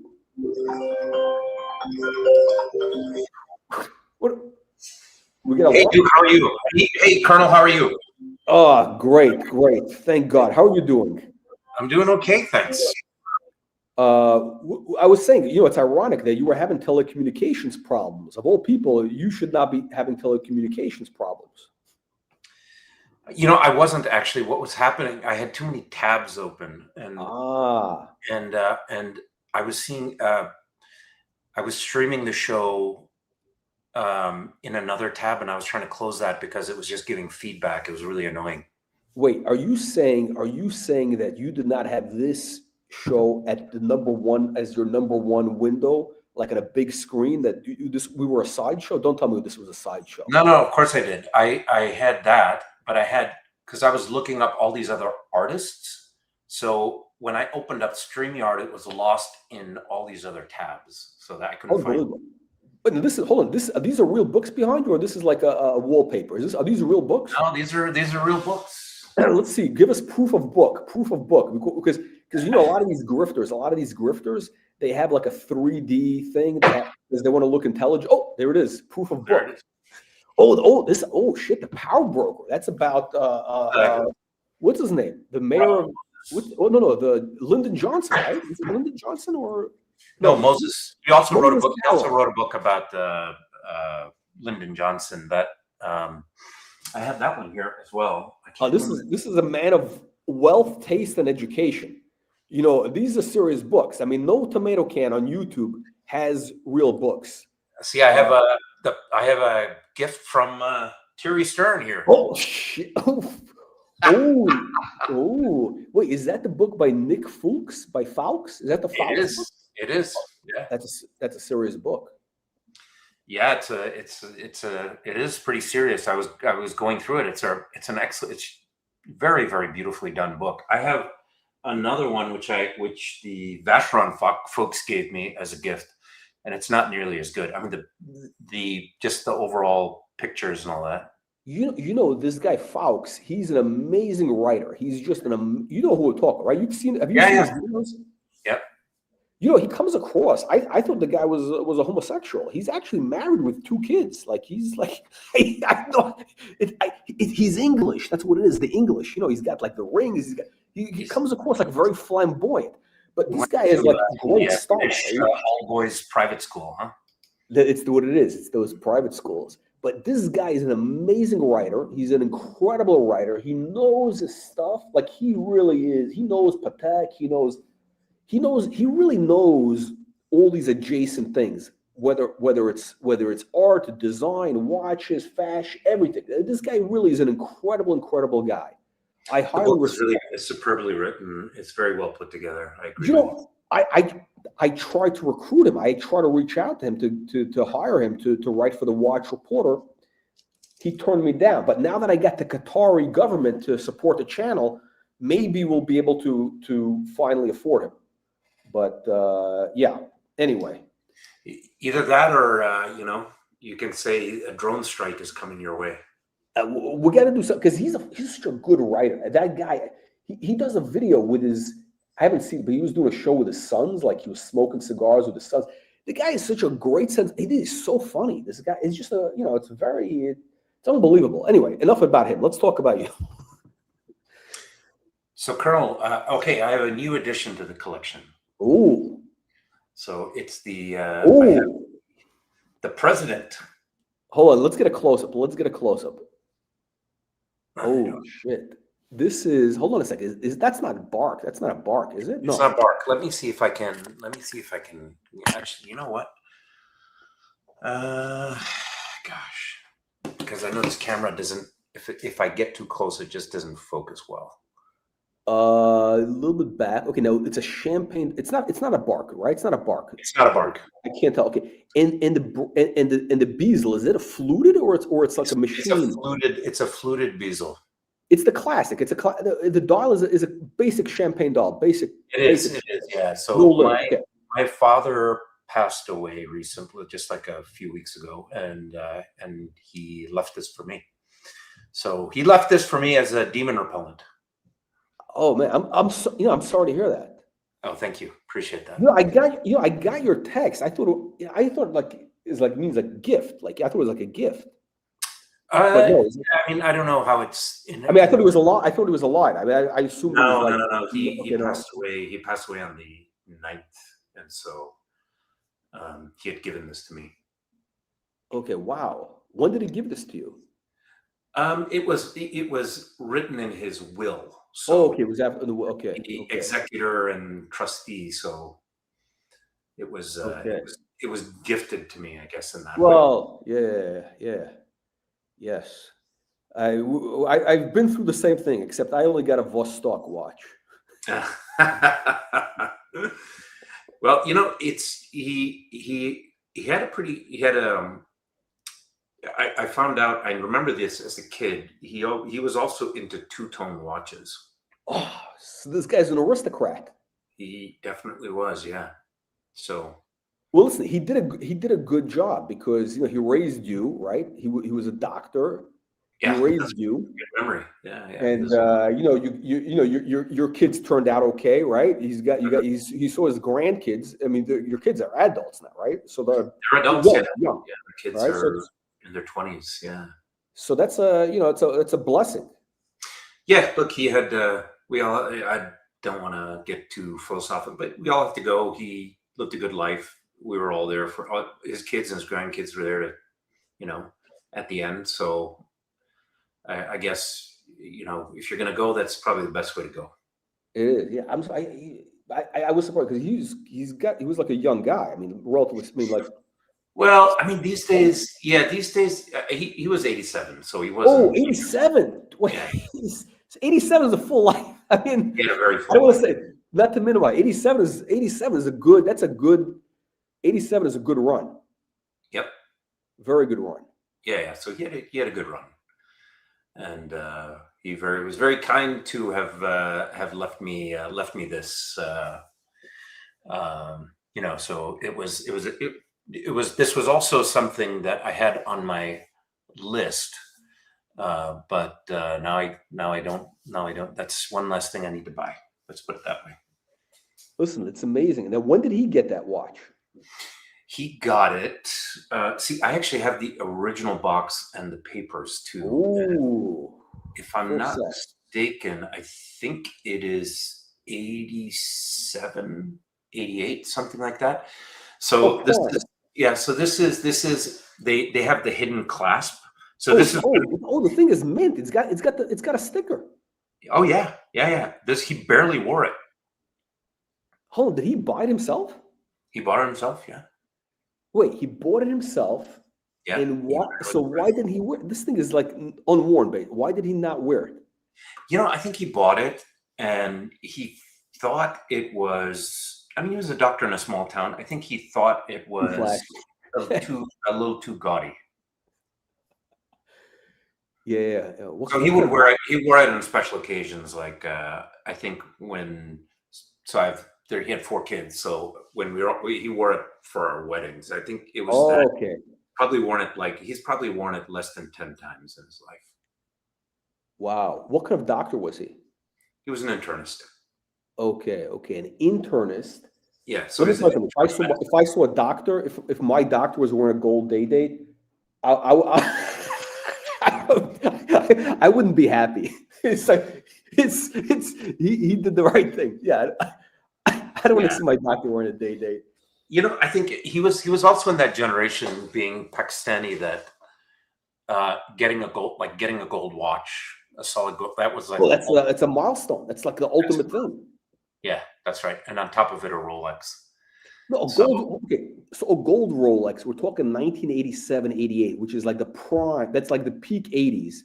That's like the how did they say that's the fin de siècle. Okay? They had fixed the crappy bracelets that they did previously, because these are solid, like the bracelets, the links are solid gold, like before they were hollow. Yeah. And then you have the hidden clasp as opposed to the other one. So because I looked at some of the vintage presidents, like the 1803s, with the full, and you've said this before, the bracelets are just terrible. Yeah. Even this era though, they're still, if you wear it for a while, and if let's say you clap your hands together, the vibration will pop open the bracelet. Is that right? Yeah. If you clap your hands hard, it'll pop open. Yeah. Okay. I'll double check. Maybe not that, because it's very tight. But after it gets worn, it gets like they didn't fix that problem till like really just in the last I think 2010 or something like that. It's new. I mean, they always did a bad job with this stuff. But anyway. One thing, and you've been saying this in the last couple of your streams. Who is that watch dealer based in Dubai? He said that Rolex is underrated. Yeah, he's 100% correct. It's so, you've talked about this. I've built up my collection, so I feel like I have a pretty solid roster of watches. But just wearing this. Everybody recognizes this, and it's just it's crazy. Yeah, and what do you call it? The thing is, hang on, the thing is that it's basically, look, you're getting quality. You're getting basically quality. I mean, it's as good as, you know, or I should say, it's up there with that. It's basically the accurate, whatever you want to go. It's on every level. Yeah. It's as good as Patek or any of them, right? You don't have the exclusivity, but the fact that they can produce a mass quantity and still, it's incredible. It's just, and it's deeply liquid, so it's you know, it's the problem is everybody sees it everywhere, so it kind of loses that special, you know. It's kind of, it's almost like, yeah, but you look. I was sitting. I was on a plane and I was wearing my AP, and the person I was sitting next to, I said, "Oh, this is a beautiful watch. What is it?" And I said, "It's Audemars Piguet," and they just had no clue what that was. That's one thing that Rolex everybody knows. yeah. Which one were you wearing? The dual time? The dual time. The global, the Global Express. Yes, yeah. No, and so I get complimented on that watch a lot, but at least half the time people don't know what it is. They've never heard of Mars Piguet or anything. Yeah, no, it's amazing. But this watch, so your father got that in '87. So that was like, basically he was what, 45 or something? He would have been 45? Something like that, yeah. 40. So basically this is like, you know, this is okay. He's finally, you know, his practice is going well. He's making money. He's living the American dream. And this is the 80s. The 80s. This was the American dream. A Rolex day date was basically like, that's the watch. Yeah. That says, okay, I've arrived. Like everybody, like even what's his name? Even the tomato can. Mike Ovitz was wearing a gold, that exact watch. He was wearing that watch in the 80s. If you see pictures of him in the 80s, before he got into Patek, he was wearing exactly that watch, the day-date champagne dial. So, you know what, now, because my father, I think this was 88, so this would have been a 50th birthday. I think he got himself this as a 50th birthday present. Okay, wow, that's very special then. Wow. Yeah. Big milestone. Yeah. So, yeah, I mean, clearly he was doing well. And I have the store, like the original store receipt too, and it's incredible how much prices have gone up. How much was it? Was it above 10 grand? No, it wasn't. With discount, he got it with a dealer discount. I think it was like under 10 grand. Wow, of course, Pakistani. Of course, he's going to ask for a discount. I mean, you know, I mean, come on. He's not going to pay retail. No, but it's amazing. But those watches, they sold always for like, you know, I think gold was easily 20% off. Easily. I really wonder what the MSRP was, but he did get, at least on the receipt, it said with discount. It didn't put the you know, the price that they were discounting from. So I don't know. Ah, okay. They wanted to keep that. Yeah, they didn't want to upset the Rolex people. Well, I had heard, and I was reading elsewhere too, that because I think this was not long after the quartz crisis, right? So these guys were struggling still, and so precious metals watches. I mean, I think they. Yeah, no, I think Rolex actually was. You know, I think Rolex actually was doing okay, pretty much. Mm-hmm. I don't think they ever had any problems, really. You know, because I don't think they did either. Brand. Yeah, I don't think they did either. But the volumes kind of went down for. I don't. Yeah, it's a good point. I don't know, right? I mean, they're very secretive. So I'm going by this. What is it? There was that 5-hour podcast by the Acquired guys on Rolex. Oh, interesting. That's actually, they did a really good job with that. Actually, it's well worth listening to, and it is like 5 hours. Wow, so it's a real. When was that done? I think it was done almost a year ago. Let me just. Oh, really? Okay. Yeah. I have a feeling. You know, I have a feeling that Rolex never had like. I don't think they ever had like. They ever came close to like that. You know, the death. No. Like, okay, so it was February 23rd. So it was almost a year. It was almost a year ago. Yeah, I don't think Rolex ever had the problem. No, they didn't. They talk about this, like how Omega and all these guys really they how they reacted, and they said basically Rolex played it masterfully. Yeah, I mean, because like Patek, AP, they were having problems. Like any of the real, let's call it horology brands, they were having problems. Rolex in the 60s and the 70s, they were already known as like, that's the thing you get, Rolex. Like, which is incredible. Like we're talking about like, this is not even social media, not even this is like barely.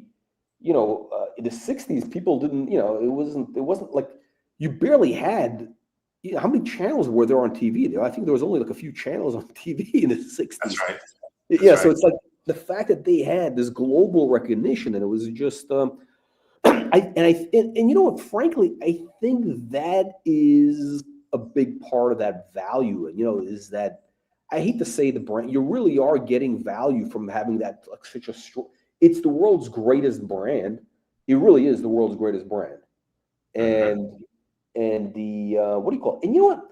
The thing is, when you're wearing the watch, it just, they just have a different feel. It just has a different thing than anybody. It really has a unique look and feel. It really feels like it's got a special vibe to it. You look at the dial, you hold it. It's a little bit outdated. They look, even the modern world, they all look a little bit, they haven't changed anything. They look a little bit, but they all have this, like, I don't know, they got something to them. Yeah, I agree with you. And especially this one, the date. I have the Ear King, as you know, that was a wedding gift. So it's like both the only Rolex, well, yeah, because I got rid of the Daytona. The only Rolexes, both of the Rolexes I have were gifts, essentially. So, but this one especially, it's got, there's some je ne sais quoi about it. It really hits different. Listen, it looks good on you with the black sweater. It's a whole, it's a very 80s look. You got the whole, this is the, gangster look. It's got oh, by the way, we just got a reflection, just hit a little burst of demon repellent, just hit the camera. I don't know if you saw that, but there was like a little, like the light caught it and just like. I didn't see it, but I was laughing because I was listening to your podcast on the plane, or not the podcast, but the stream, because you can download it. And so you were talking about the rays of light hitting the bezel. Oh yeah. And also, what happens is it bounces around on the markers. You have raised markers on that, right? The raised markers. I do. Yeah. Yeah. So it bounces around. Now, I got what do you call it? So I think when I had the one with the baguettes. The baguettes gives extra demon properties because you have the refraction of the light. That's so right. You got multiple. It works on like five. It's like a 5D thing going on. You got multiple things going on.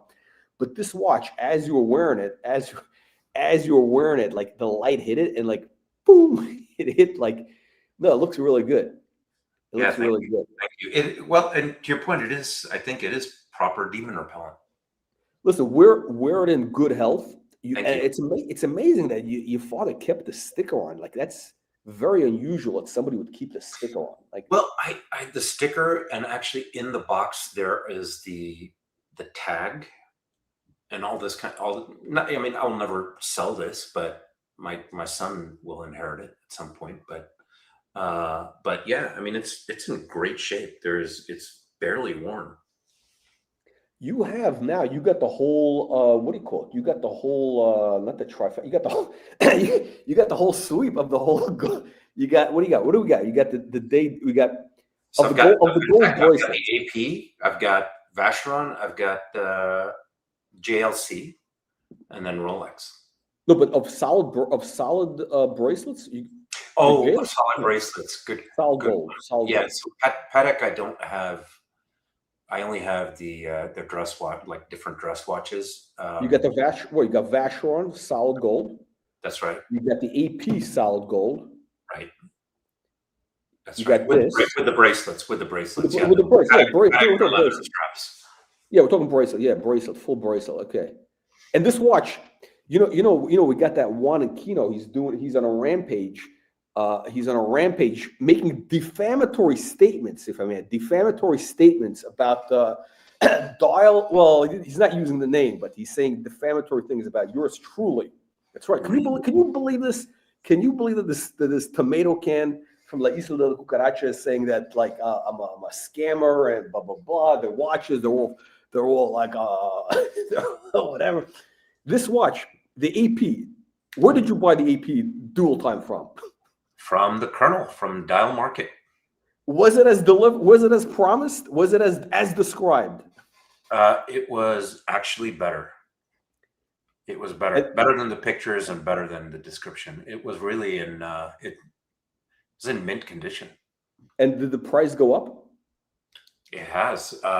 It's gone up more than 10K. More than 10K. Yeah. I shouldn't have sold the watch. I feel bad now. I feel like I'm money share Yektai painting. Not that I'm ever gonna sell it. But remember when I sold you the watch, I told you this thing is going up in value. You were getting it at the bottom of the market, basically. The prices on that watch are going all. I think that watch is going to be a $75,000 watch in like 24 months. I think you're right because the new ones are so much more expensive now because of the gold prices and tariffs and all this other kind of stuff. So it's basically it has room to grow. There's the spread, and also it's it's in a unique spot. That watch will definitely, well, first of all, it's for sure going to be over 50 by the end of this year. It's going to be 50 grand easily, 100% guaranteed. We shouldn't say that. We don't give investment advice. I looked on Chrono 24, and basically the worst ones are already nudging. They're like mid 40s right 40s, now. Yeah. And those are the ones. So the one I got from you actually has a proper, like, the better bracelet. Like the other ones listed have the kind of the older Fugazi bracelet with the clasp. The older. Yeah, they got the older. It's the older model. It's got. That's right. This is the thing. You got to be careful with that dual time. You got to look for the dial. Like the dial you have is that crispy 2005. The bright silver dial, not the old dials. And the bracelet's got the solid everything about it's a beautiful solid watch. Yeah, it is. And the clasp on it is great. It's more of a modern clasp as opposed to that fold over one that they have on new ones, which the fold over, that's the one. Yeah, the fold over was disgusting. It's got that flip, it's got the flippy one. Yeah. It's nasty. That's the one that they had from 1970s. It's made out of tomato can metal. It's ridiculous. Man, so you could be wearing double fisting gold, solid gold dancers, like Mr. Wonderful. In the Chomoverse and the Archieverse, these are called solid gold dancers. It's got to be some sort of Australian, like it's got to be some like, kangaroo vibes. We don't even want to think about what it means. We don't want to think what that means. Well, the other thing I was laughing about, I messaged you the other day. Did you get a chance to see that Vice video? We were talking about. You sent me this thing, and I opened the link. I was like, "What is?" Okay, I opened the link. I saw the description of the first 30 seconds discussion. He's saying, what goes on in Colombia with donkeys, and I'm like, okay, I can't. I'm not gonna. I can't watch this. I'm not gonna watch this. But this is what goes on. It's true. This is not. I wasn't making this up. When I was at that farm showing the animals, that the people, like guys like Juan and Kino. This is what really goes on in La Isla de la Cucaracha. Like today. Like now, this is not like some fan. It's, it's a whole thing. Yeah, it is. I don't make things up. I tell people the truth. What do you call it? What's the window lickers? Baron Red. Baron Red. When other watch available for purchase? We got the auction. We're going to be Duke. I'm going to be doing an. We're going to be doing an online auction again. You mentioned that. You have your own auction platform, right? for that? Yes. Well, I use live auctioneers. I use live auctioneers. I mean, it's basically the auction, but it was, yeah, anybody can bid on live auctioneers. Okay. Thank you to Baron Red for bringing this up. Otherwise, you know, we need to be reminded of how many times to bring these things up. Hang on a second. Let's pull this up. Hang on a second. Let's pull this up. By the way, Duke, do you know I bought Jeffrey Epstein's desk? I was on that stream. I saw that. By the way, that desk is awesome. I was looking for another, because I want a, I've been slowly building up my home office, and I think my desk is the weak spot now. So this is the what do you call it? I got I gotta get delivery of it. I gotta get this delivered. This is the so hang on. So you actually, because I know I was on that stream where you were putting in the high bid, but I didn't realize you had actually won it. Oh. Yeah. Beautiful piece. Yeah. And I paid, believe it or not, I actually paid the invoice. You know, a lot of people don't pay the invoice. They bid, you know, that happens. People bid, they don't pay. So yeah, hang on, let me just show you. So yeah, hopefully it shows up. I gotta do like some like renovation, because it's very Isn't big. that like a huge? It's a pretty big desk, and it's probably weighs, you know, it's huge. It's like solid wood, right? Yeah, it's basically 10 feet wide by 5 feet deep. Wow. Right. So okay. So here are the measurements. Okay. So here's the measurements. 112. Yeah. So it's 10 feet wide, 5 feet 1 inch deep, and it's a little. The only problem is it's a little bit high. It's 31 inches, which is like, you know, a normal desk is 30, and I have a 31-inch desk. It's a little bit, for me, it's a little bit high, but whatever. So this is, this was in Jeffrey Epstein's. I see this ex-House of Liechtenstein. Yeah. It was come on. This is all aristocratic provenance. Yeah, it was like it's you know, it's a map desk. They keep maps in this. You know, it's big drawers. So I found this and schoolgirl panties, and also schoolgirl panties, allegedly. And so let's see, circa 1820, Austria-Hungary. So it's got to have to. It is imperial provenance then, huh? Austro-Hungarian Empire. It's like it's basically it's like what do you call? I think it's like Biedermeier type of design. It's it's that. This was look, I mean, this is not made. This was not like some. They didn't buy this in a department store. It's like, basically this was made to order from like cabinet maker. When you built a palace or whatever, you hired a guy. You hired like a guy, and he made all the furniture. So this is before the modern production. But this is where the original Epstein files were. The Epstein files. I'm looking forward to getting the desk because I got to get my place paint. I got to do a little of remodeling work. Which I'm not really. I really don't. I'm not looking forward to it. So, so then I could have a desk. And I'm thinking when I have that, then I could actually put up a camera there. I could have like a whole studio. Mm-hmm. It'll be like the Epstein studio. You know what I'm saying? Like it'll be the whole vibe. It'll be like a whole vibe. Hang on a second. I don't know where my page is. I lost the page. So I was able to find. So the estimate, they said it would sell in the 5,000 to 7,000 range, and it sold for 4,250. Yeah, plus the premium. Yeah, plus the premium. Yeah. Yeah. So it's what is it called? Palatial Viennese desk. Palatial Viennese desk. It's the yes. Let me pull up. I got Baron Red. When Baron Red makes a request. Also, Juan Kino is very upset that he's very jealous that we have people paying $4.95. Because we have like literally millions of people. There's literally millions of subscribers at $4.95 each month. He's very upset by that. So we got this is what we're gonna have. This is coming up. Hang Well, on a second. I keep sending people your way. I've had Hang on. Yep. Oh, you have? Yeah, because I've had friends since I started getting into watches. They've gotten into watches, and so I kept telling them that they keep sending me actually the same crappy like Teddy Baldassar and stuff. So I said this is where I learned everything. So this is the best watch. Okay, none of them have contacted me. I don't know if I think they're subscribed to your YouTube channel, but I don't think they're paid subscribers yet. The freeloaders. Yes. Oh, freeloaders. Oh.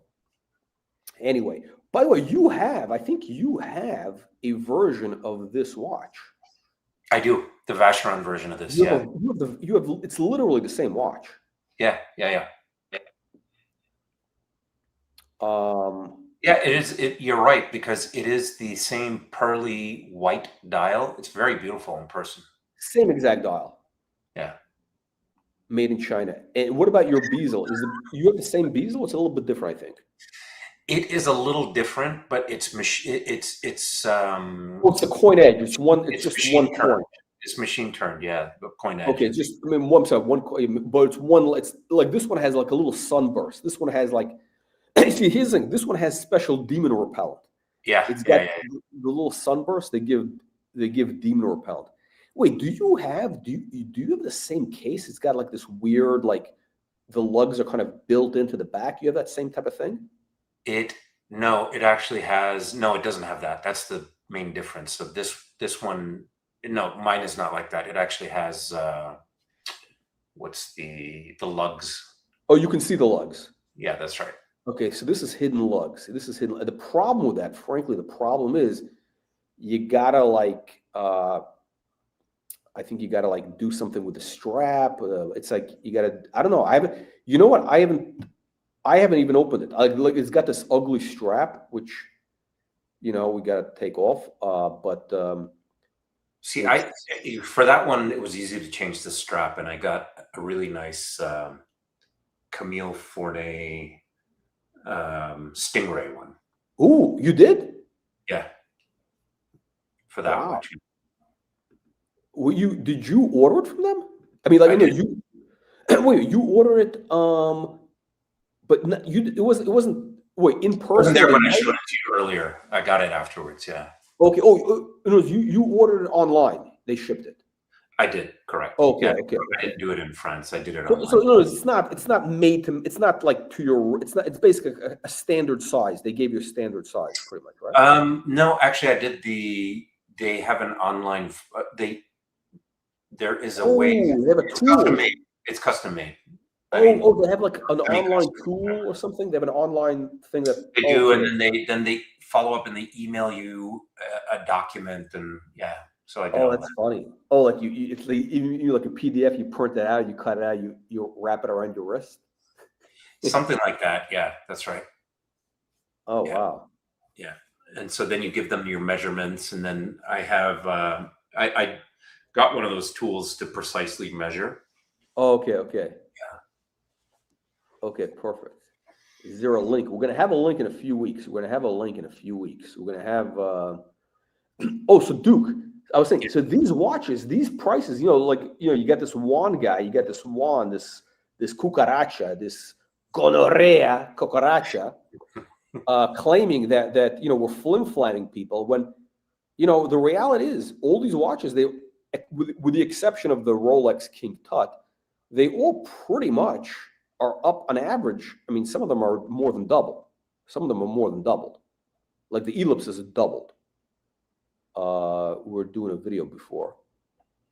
Yeah, I think that's the Ellipse is on my list. I want now for me. I don't know if I will. I think I still want a Submariner, because I told you now I'm dealing a lot with the military. Yeah, and so drone strikes. Yeah.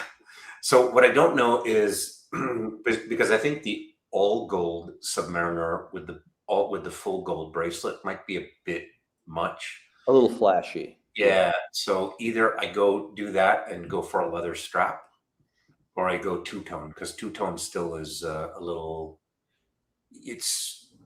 I don't know. I think it's a little it can be understated. It's not as in your face, I I don't guess. think it's for you. I don't think two-tone is for you. I think No. you should get solid gold, but head only, head only.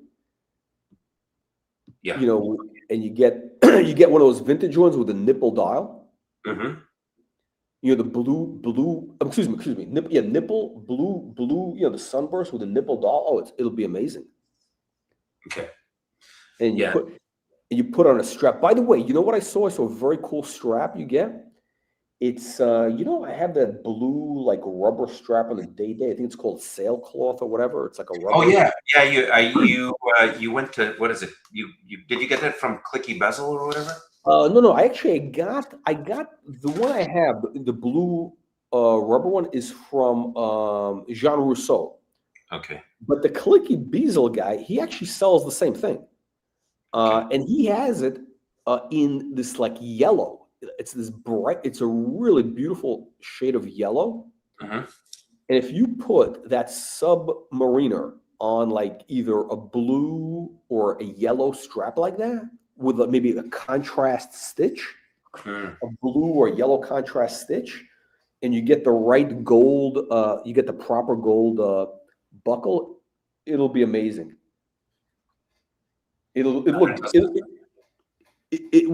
look better than the gold, because the gold is just too much. The gold is just too much. It's like too like it's a little too gaudy. It really is. It's like also, that's like a 41 millimeter watch, right? So it's a big. Yeah, it's a big. It just you know what it is.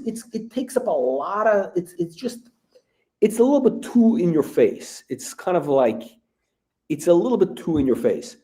Yeah. And the other way to do it is if you want to, like, again, if you're dealing with these like, you know, blue collar type guys, blue collar millionaires basically. These kind you get one of those, like, you know, you can get like a distressed leather strap. You know, it's got the more manly look. You know, it's got more of that like you know, contrast. You know, because what I have found, and you probably know this, given your service to our country in Vietnam. Yes, you're welcome. By the way, you're welcome. Thank you for your service. But you know, there's the military guys are really into watches, number one, but there's like I wouldn't say strict, but they have a hierarchy, right? So if you're a grunt, you're not supposed, even if you can afford a Rolex, you're not supposed to get one. Oh, I didn't know that.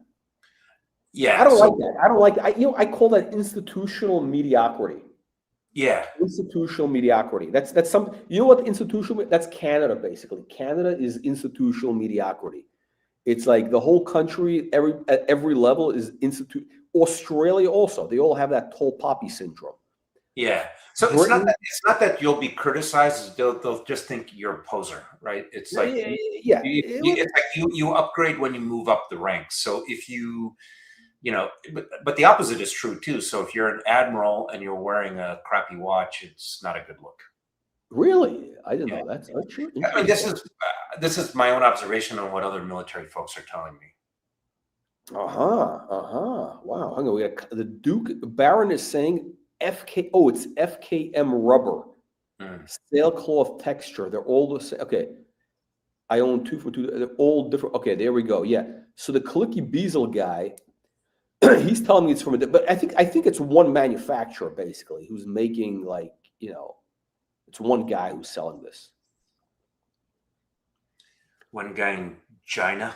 One guy in China. I think in Vietnam. Oh no, it's probably from China. It's for sure in China. Yeah. But the Clicky Bezel guy, he gets it from Vietnam. And I got his strap. It's pretty good. It's kind of like it's not as refined as like Jean Rousseau. It's kind of like let's say the Jean Rousseau would be a 10. Let's say it would, and it's not. I'm not gonna say it's like a 9. Let's say. So this would be like a 7.5, maybe 7. It's a 7. It's good. It's not perfect. And, you know, it's a little bit cheaper, you know, whatever. But, you know, what I like is that I get it right away. It's like, what, you know, I don't give a shit. Like, you know, like I'm not gonna like, you know, split hairs over, you know, slightly different. You know what I mean? Like, I don't want to be like, you know, a Well, Wayne I've gotten straps for from D-Lugs, which I think Yeah, is what. D-Lugs. Yeah, D-Lugs. He also sells And D-Lugs. I really liked them. Actually, I thought they're quite good and they're very reasonably priced. I mean, like Jean Rousseau and Camille Fournet, Oh yeah, they're more expensive. they're way more expensive. Yeah. So he's basically like I saw, and this is what I would say. I would say like D-Lugs. Let's say if D-Lugs was a 10, he's like a 9. It's not quite as refined as D-Lugs. It's there, but if you look very closely, it's like a couple of minor details. It's a little bit whatever. But the difference is, I get the stuff immediately, pretty much. Like I think with D-Lugs is a way long. Yeah. I don't like to order stuff. I'm not gonna order stuff. It's like I'm not into ordering online, whatever. I want to go to that store because I think that's in downtown San Francisco. Yeah. Yeah, so I'll go next time I go to the Bay Area. Yeah, so it's like that's what I like. Because there's nothing better than just seeing it in person and live. Because part of the issue I had with D-Lugs is that once I got it, there were some of them that I just like in person they didn't do it for me. It's not their fault; they were misrepresenting it, but it just doesn't. Yeah, and did you mail it back? Did you return it? I did. Yeah. You did. You see, I don't return stuff. Like I'm not gonna get involved with returning stuff. I never return. They made it really easy.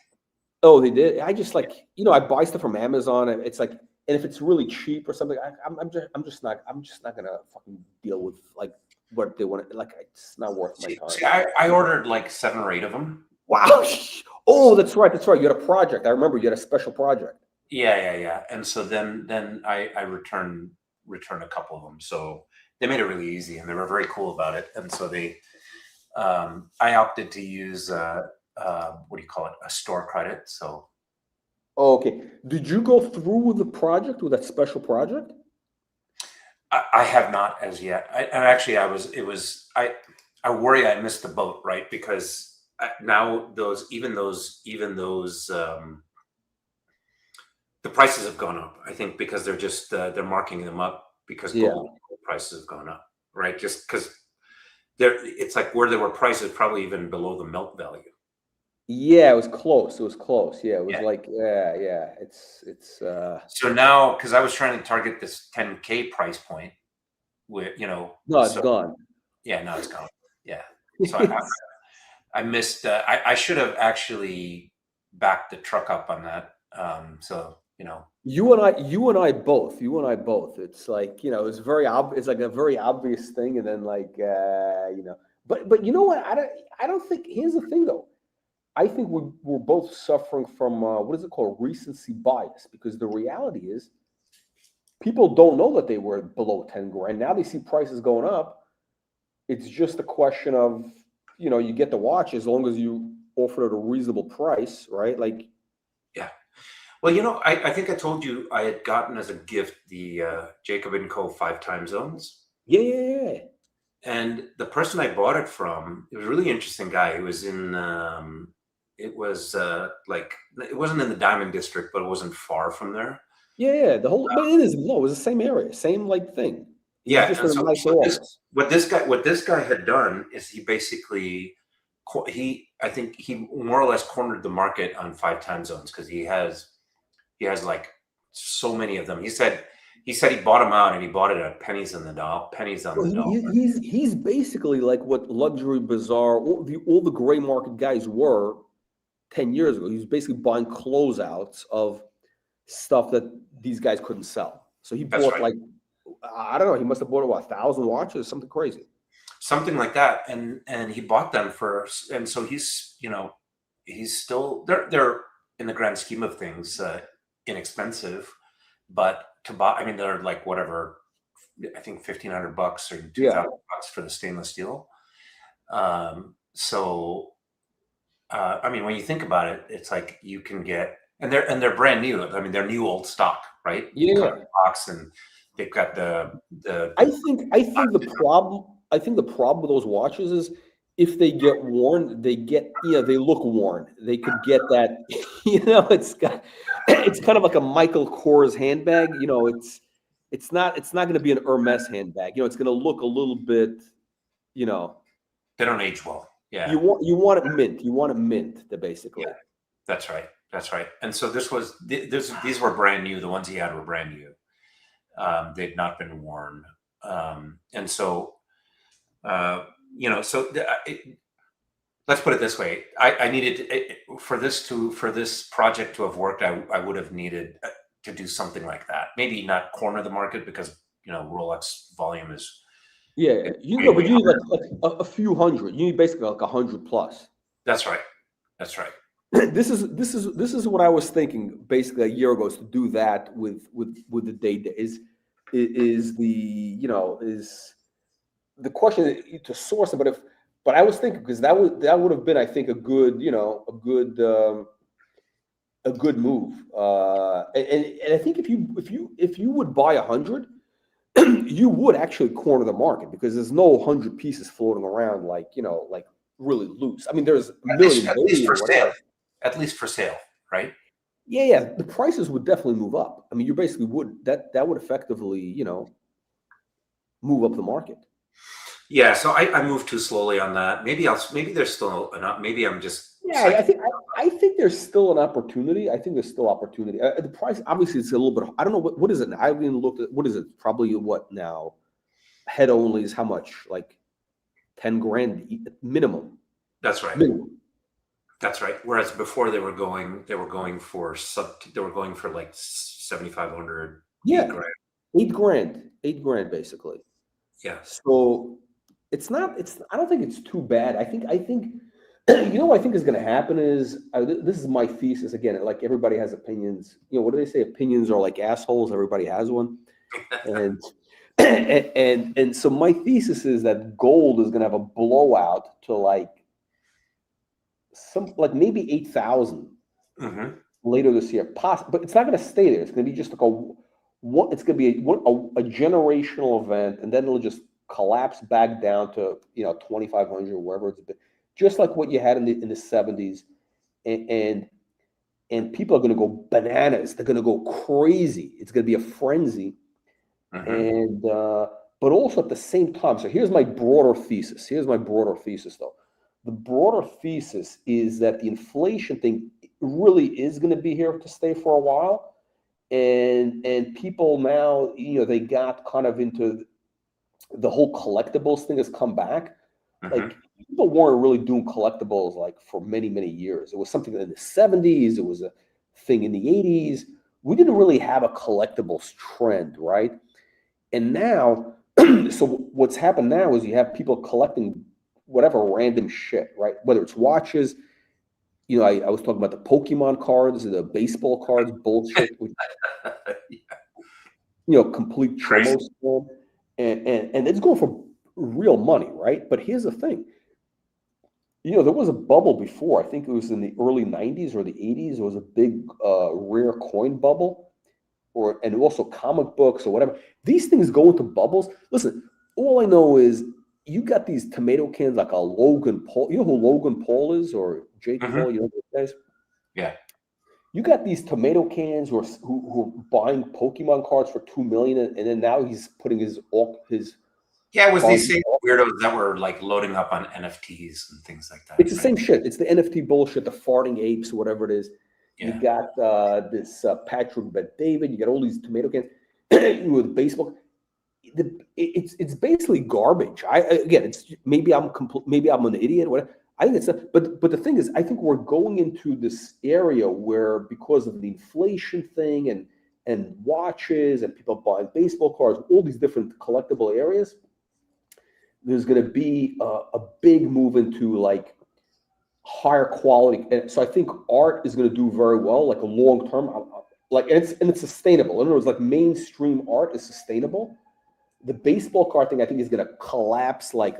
It's going to be horrible. Stuff is going to go to zero. I agree with you, because I see the world has become so much wealthier now everywhere else. I mean, not just you. Yes, the U.S. has become wealthier, but now you have China, you have India, you have South.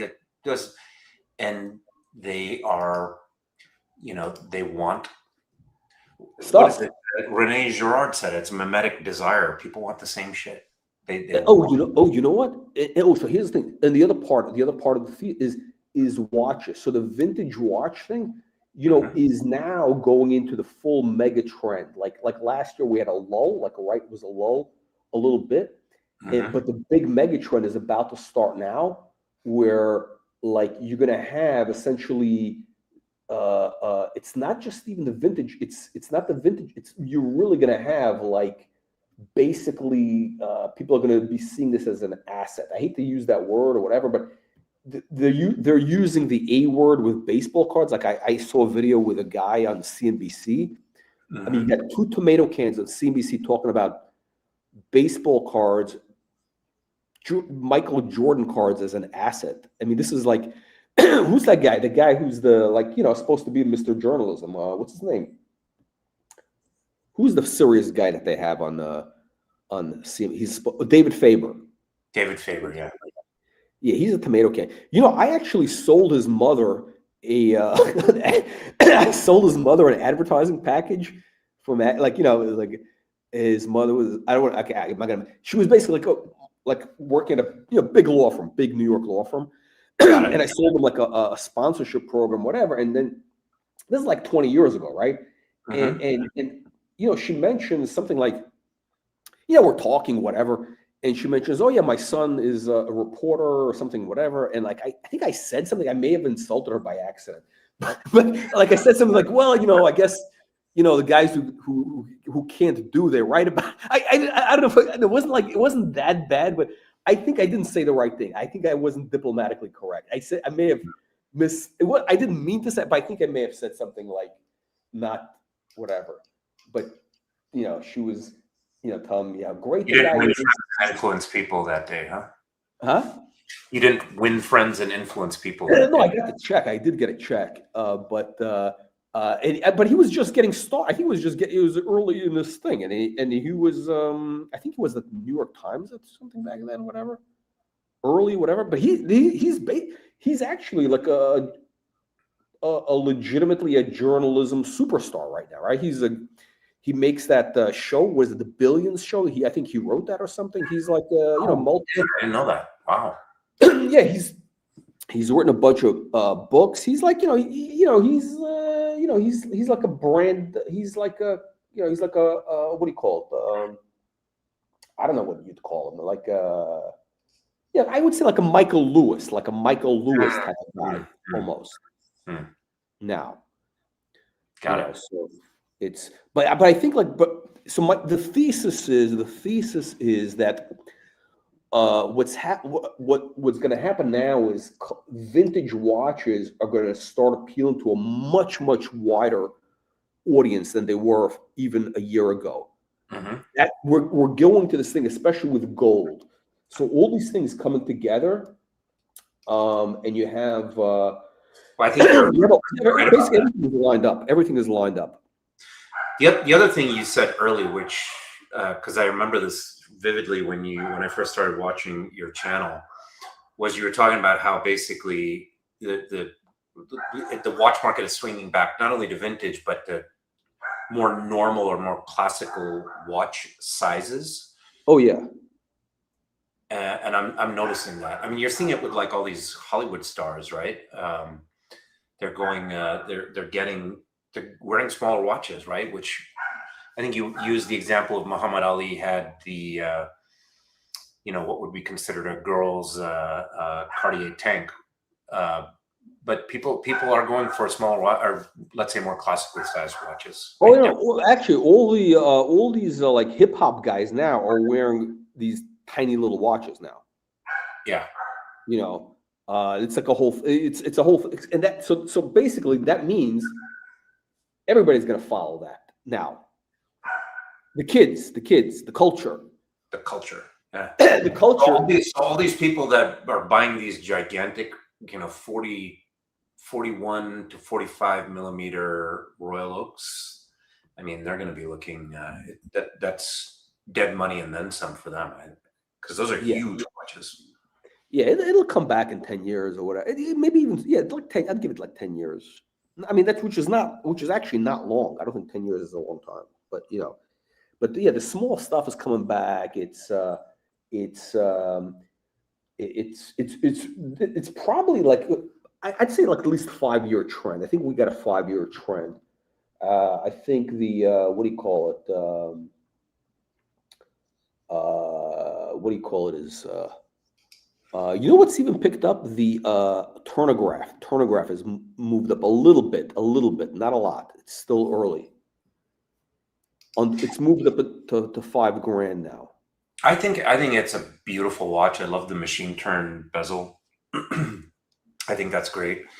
The other thing, you had been saying this very early too, is for Rolex to get the non-ceramic, the non-cerochrome, or whatever they call it, bezels.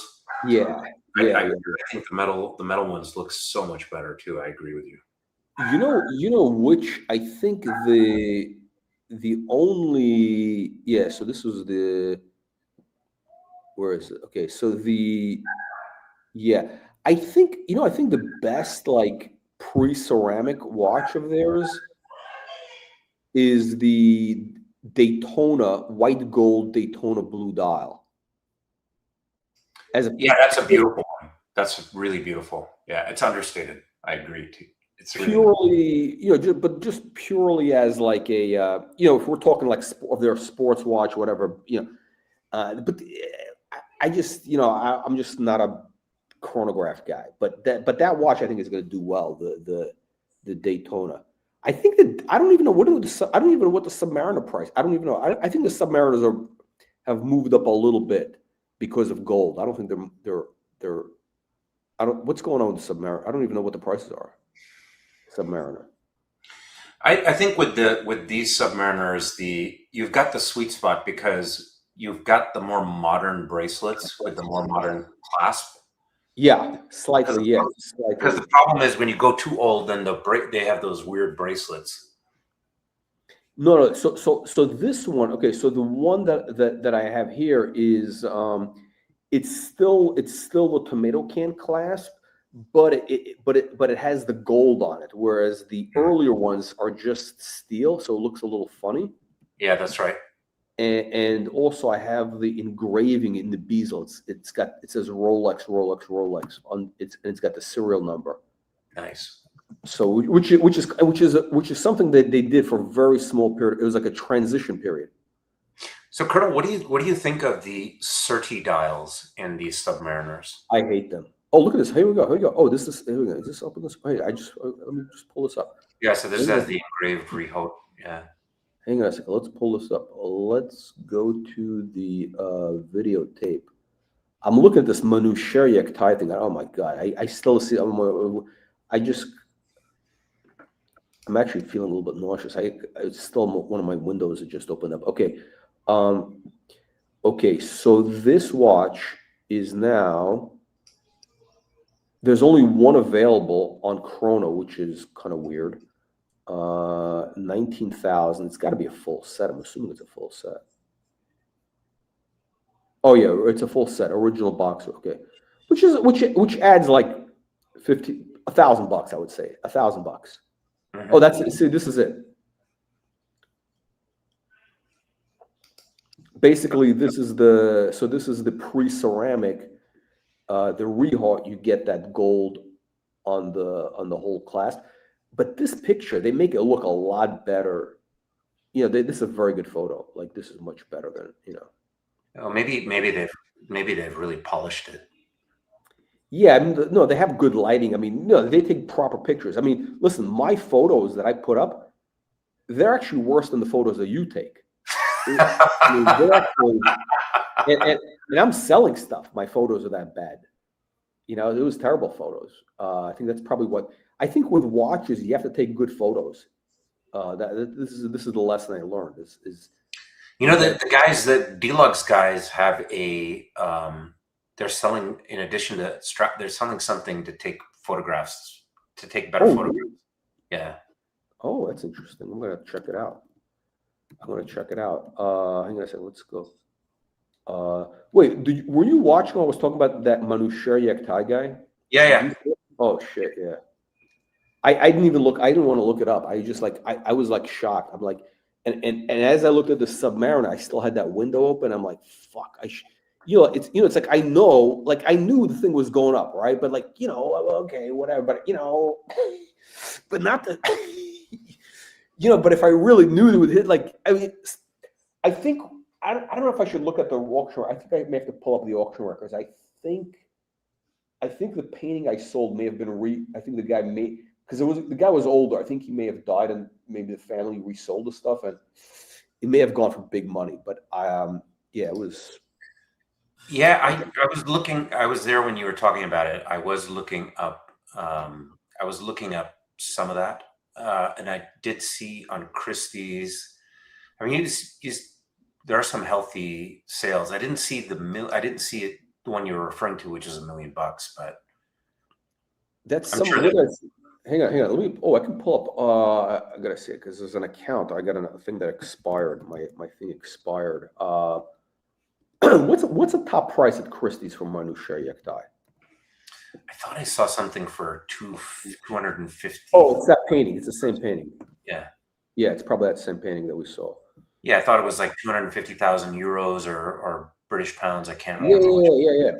Yeah. So this is yeah. So so the problem is when I was selling the Yektai paintings, right? So the natural market, right? The natural market for Yektai is really, it's two markets. It's either Iranians, and when I say Iranians, we're talking about like, not in Iran. The Iranians were like, in the US, what do they call it? Diaspora, I guess you call it, right? Or like in Europe or whatever it is, like they know him, or like people who really, back at that time it was people who really knew like the history of like, this guy's position in,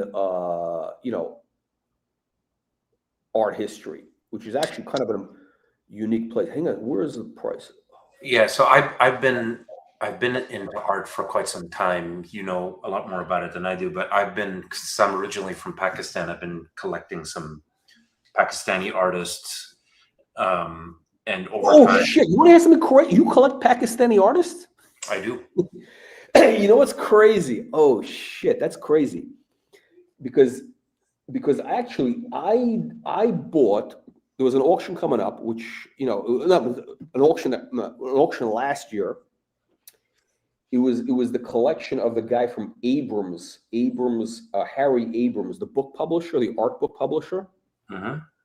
And this guy basically, he knew all the artists of the 1960s and the whole period, right? He knew. Yep. He was making the books. Yep. And what happens with these guys is they get everything. So basically all the big name stuff, his expensive stuff, he probably sold at, I don't know, Sotheby's, Christie's, whatever. Anyway, so there was an auction at, I think it was Stair Gallery, whatever it was. It was Stair Gallery. And I was bidding on a bunch of stuff that was like, these like, because my focus is like these like international artists, like from, Chomostan, Bukyakistan, whatever, which they could buy in the US and, sell to their native countries because that's where the real market is, right? That's where they're developing, where especially like whether we're talking about the Philippines, Indonesia, Middle East, whatever, right? Uh-huh. It used to be Eastern Europe, but that market is already too mature. But anyway, so I bought a couple of these Pakistani paintings. This guy's name was Iqbal. Iqbal? Oh yeah, very famous. You know this guy? Yeah. You know what I'm talking about? I do. Yeah. Shit. So I bought these paintings.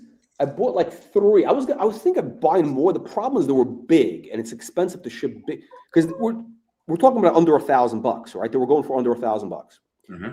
And I was looking, man, I say, man, this is this is Iqbal Hussein or yes, yes, Iqbal Hussein. You know this guy? Yeah. How do you know this guy? He's in Pakistan. He's famous. He's pretty. I mean, he's not the most famous, but he's famous. Yeah. I had no idea he's famous. I had no idea he's famous in because he's not.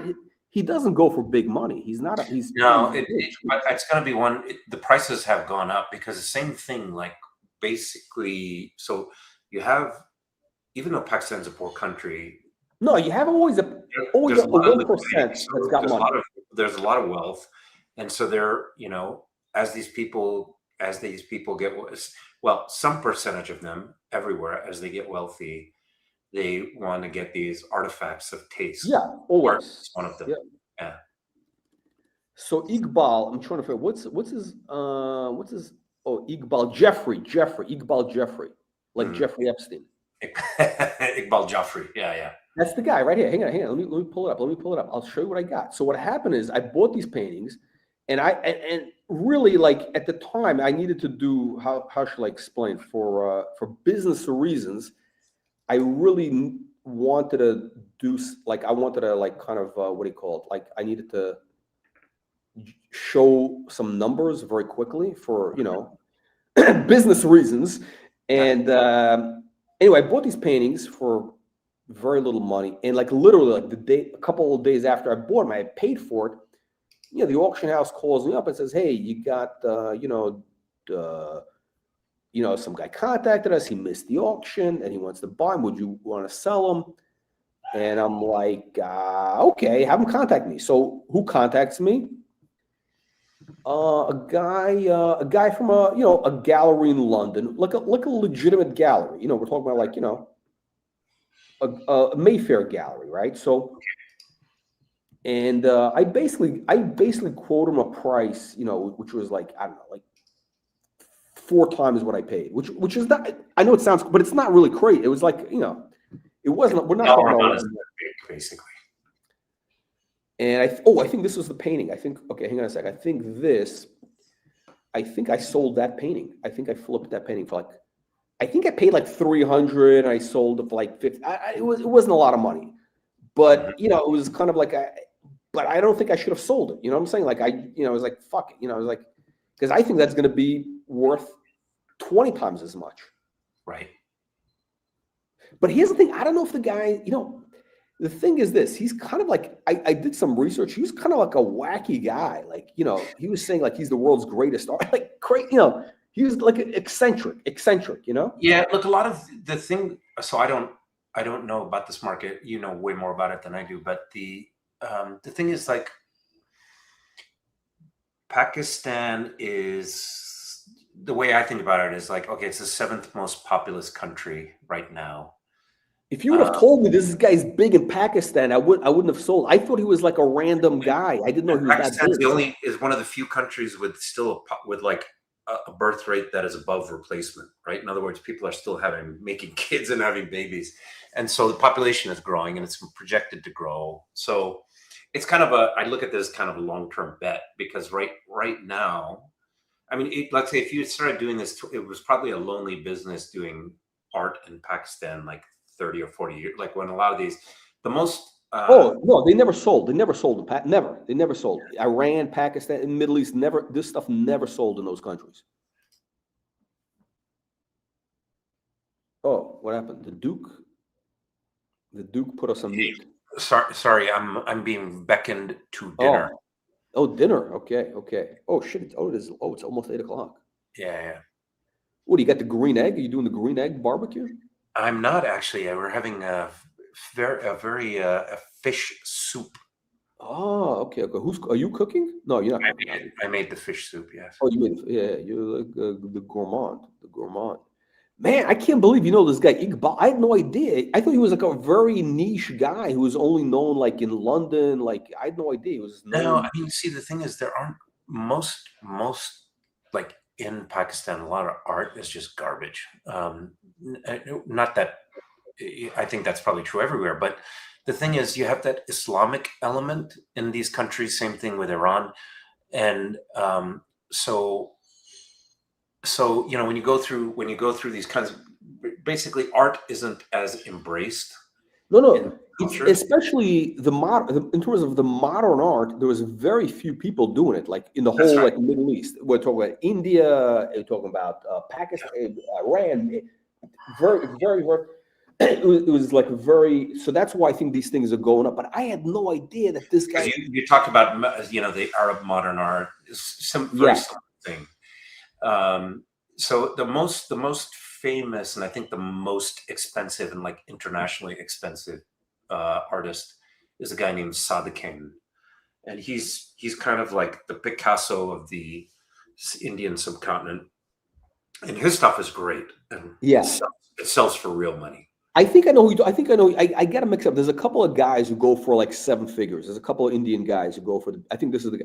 It's Khan. Is it Khan? No, it's actually spelled. That might have been his last name, but he goes by one name. It's called Sadikane. Okay. Yeah. So his stuff sells for a lot. It's but what's interesting about Iqbal, I think. So the thing that I look for is guys who basically they're from those countries, but they studied in either Paris or they had to study in the West, ideally in Paris, in that period in the 50s. Yeah. So if they studied in Paris, so they were in the part of that movement, then they came back to their country. So that makes them important. So also same thing with the Americans. It's like, if it was, let's say, well, what the hell's, late 50s would be, what's his name? Who's the guy with the dripping, what's his name? Pollock? No, not Pollock, the later guy. What's his name? Shit. In California, he's big. What the hell's his name? Fuck, my mind. I dropped the name. But he basically studied in Paris. But there was another guy. There was a Chinese guy whose name is You're not talking about Rothko, were you? No. He did these 50. He started in the 50s. He was late. He was a later guy. It's gonna come to me. It's he was like a 50s. He's like a 60s guy. So the guy I was thinking of was the guy Wallace Ting. Oh yeah. You know Wallace Ting? So I did a lot of business in China. I went there I've been doing business there for more than 20 years. So I saw, that was another thing I missed out on is Chinese art, because that's gone up like tremendously in value. Oh, huge. But you know what's crazy? So the Chinese, they're very weird. Like, all these like developing countries, whatever it is, they kind of focus on one thing. They're not really, okay.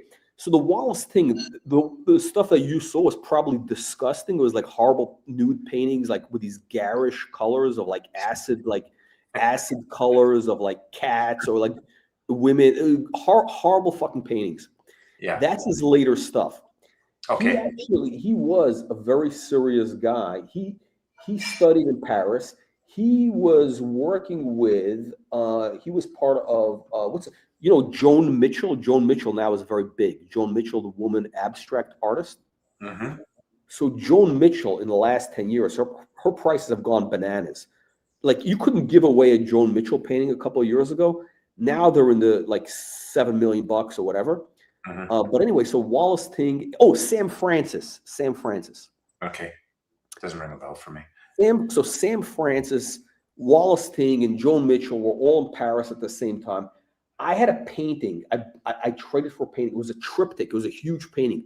It was 10 feet long, 3 panels, a Wallace Ting abstract, which is good because abstract is like, it's not offensive. It's not like a, like a Wallace Ting nude with a woman, opening up her vagina. You know what I mean? It's not like that type of thing, which she's done. So it was an abstract painting. This thing was a gift to Joan Mitchell. It was literally a gift from Wallace Ting to Joan Mitchell. And I got this thing. I was in it for like 30 grand. And I shipped it to Sotheby's, to Christie's Hong Kong. This was like 2013 or whatever. And I think that market was just starting to cool off a little bit. I thought I was going to get like 500, some crazy, because that could be $1 million painting. I thought I'd get a couple $100 grand, and it didn't sell. And then everybody was shocked. And then we held it for another year. And it finally sold it. Like, I barely got my money out of it. I bet that painting is going to be, the problem with that painting is I had no place to store it. It was such a big painting. I didn't fit in my apartment. Yeah. Like, it couldn't go in an elevator. Well, that's the interesting thing about it, right? Which is you look at Van Gogh and all these, so Picasso is an exception, but there are people that had them and they paid next to nothing for them because it's probably a like patron of some sort, and they just kept it for a long time because they didn't, some of these people, it's like their heirs will sell it like you know, you pass on, and then your kids are like, well, I don't even know what this is, and I don't like it, and they sell it for next to nothing, right? So it's just you Yeah, gotta. the big thing, the big Megatron. We're talking about the big Megatron is these like third world countries, like good artists from third world countries that studied in Paris, whatever. That's going to be the big. I think that fuck. I'm really pissed off about this Hussein thing. Not Hussein. What's his name? Iqbal Jeffrey. Bob Jeffrey. Yeah. Yeah, I'm really pissed off about that now. Yeah. So, the other art, and I've got to run in a second. Yeah. But the other art that I really like is the Japanese, the woodcut art. Oh It yeah, really, yeah. it really appeals to me Prints. aesthetically. Yeah, the prints, especially there's a couple of them that are the kapazuri style. What So is that? it's like it's what's the way to put it? I don't want to, like, they're not, the way that they do it is not a traditional, the composition is not like a traditional. Oh, okay. It looks a little avant-garde. I have a Okay. couple of those, and they're really cool. I really like them. I used to go to Japan a lot on business too, so I picked them. And those have, from what I paid for those, there, because now there's a market for that. There's like enthusiasts or people who are really serious about it in the US and Europe. And so those have also gone up in value. Again, I got them because they speak to me, right? So, What period is it from? What period is this is from the 1950s to I think the early 90s. Like they're okay. yeah. I think I know what you're talking Those about. I think famous artists there that do that. okay. I think I've probably seen it. So that stuff was actually cheap back because people weren't buying it. Like, this is, That's right. it wasn't considered important. Okay. That's right. Did you get any of the Meiji bronzes? Did you get any of that Meiji bronze stuff? No. No, I that was definitely out of my price range. I think no, but their prices are very cheap now. They're really like very cheap these days. I think I remember they were cheap whenever, but I think that's like the Japanese stuff has been going up slowly. So I'm gonna let you go have dinner, have the fish soup. All right. So okay. All right. Thank you. Duke, always a pleasure. Always a pleasure to have you on. Likewise. We'll see you. Okay, thank you very much. Okay. Thank you. Take care. We got questions from the punters. Rolex sub, should I buy from AD or gray market? What are we talking about? We're talking about brand new modern watch. I don't like the ceramic Submariners. We have one that may be coming up for auction. I think we may be offering this. It might be like 12,000. It might be 12,000. It might be 12 grand. Maybe 14. They're going all the way up. You see this? All the way up. Iqbal Jeffrey. See, look at this. We're giving people bargains. We're doing philanthropy work on this channel. Unbelievable, but true. All right, gentlemen, that's it. We're wrapping up. Thank you to our show sponsor. Thank you to Qatar, the government of Qatar, for sponsoring the channel, and also to Ugly South 999. He's right up there. We got the Al Thani Qatar family, and we have, so we got the Qatar giving us 10 million, and we have Ugly South giving us $9.99. We'll take whatever we can get. Whatever we can get. All right, gentlemen, have a great evening.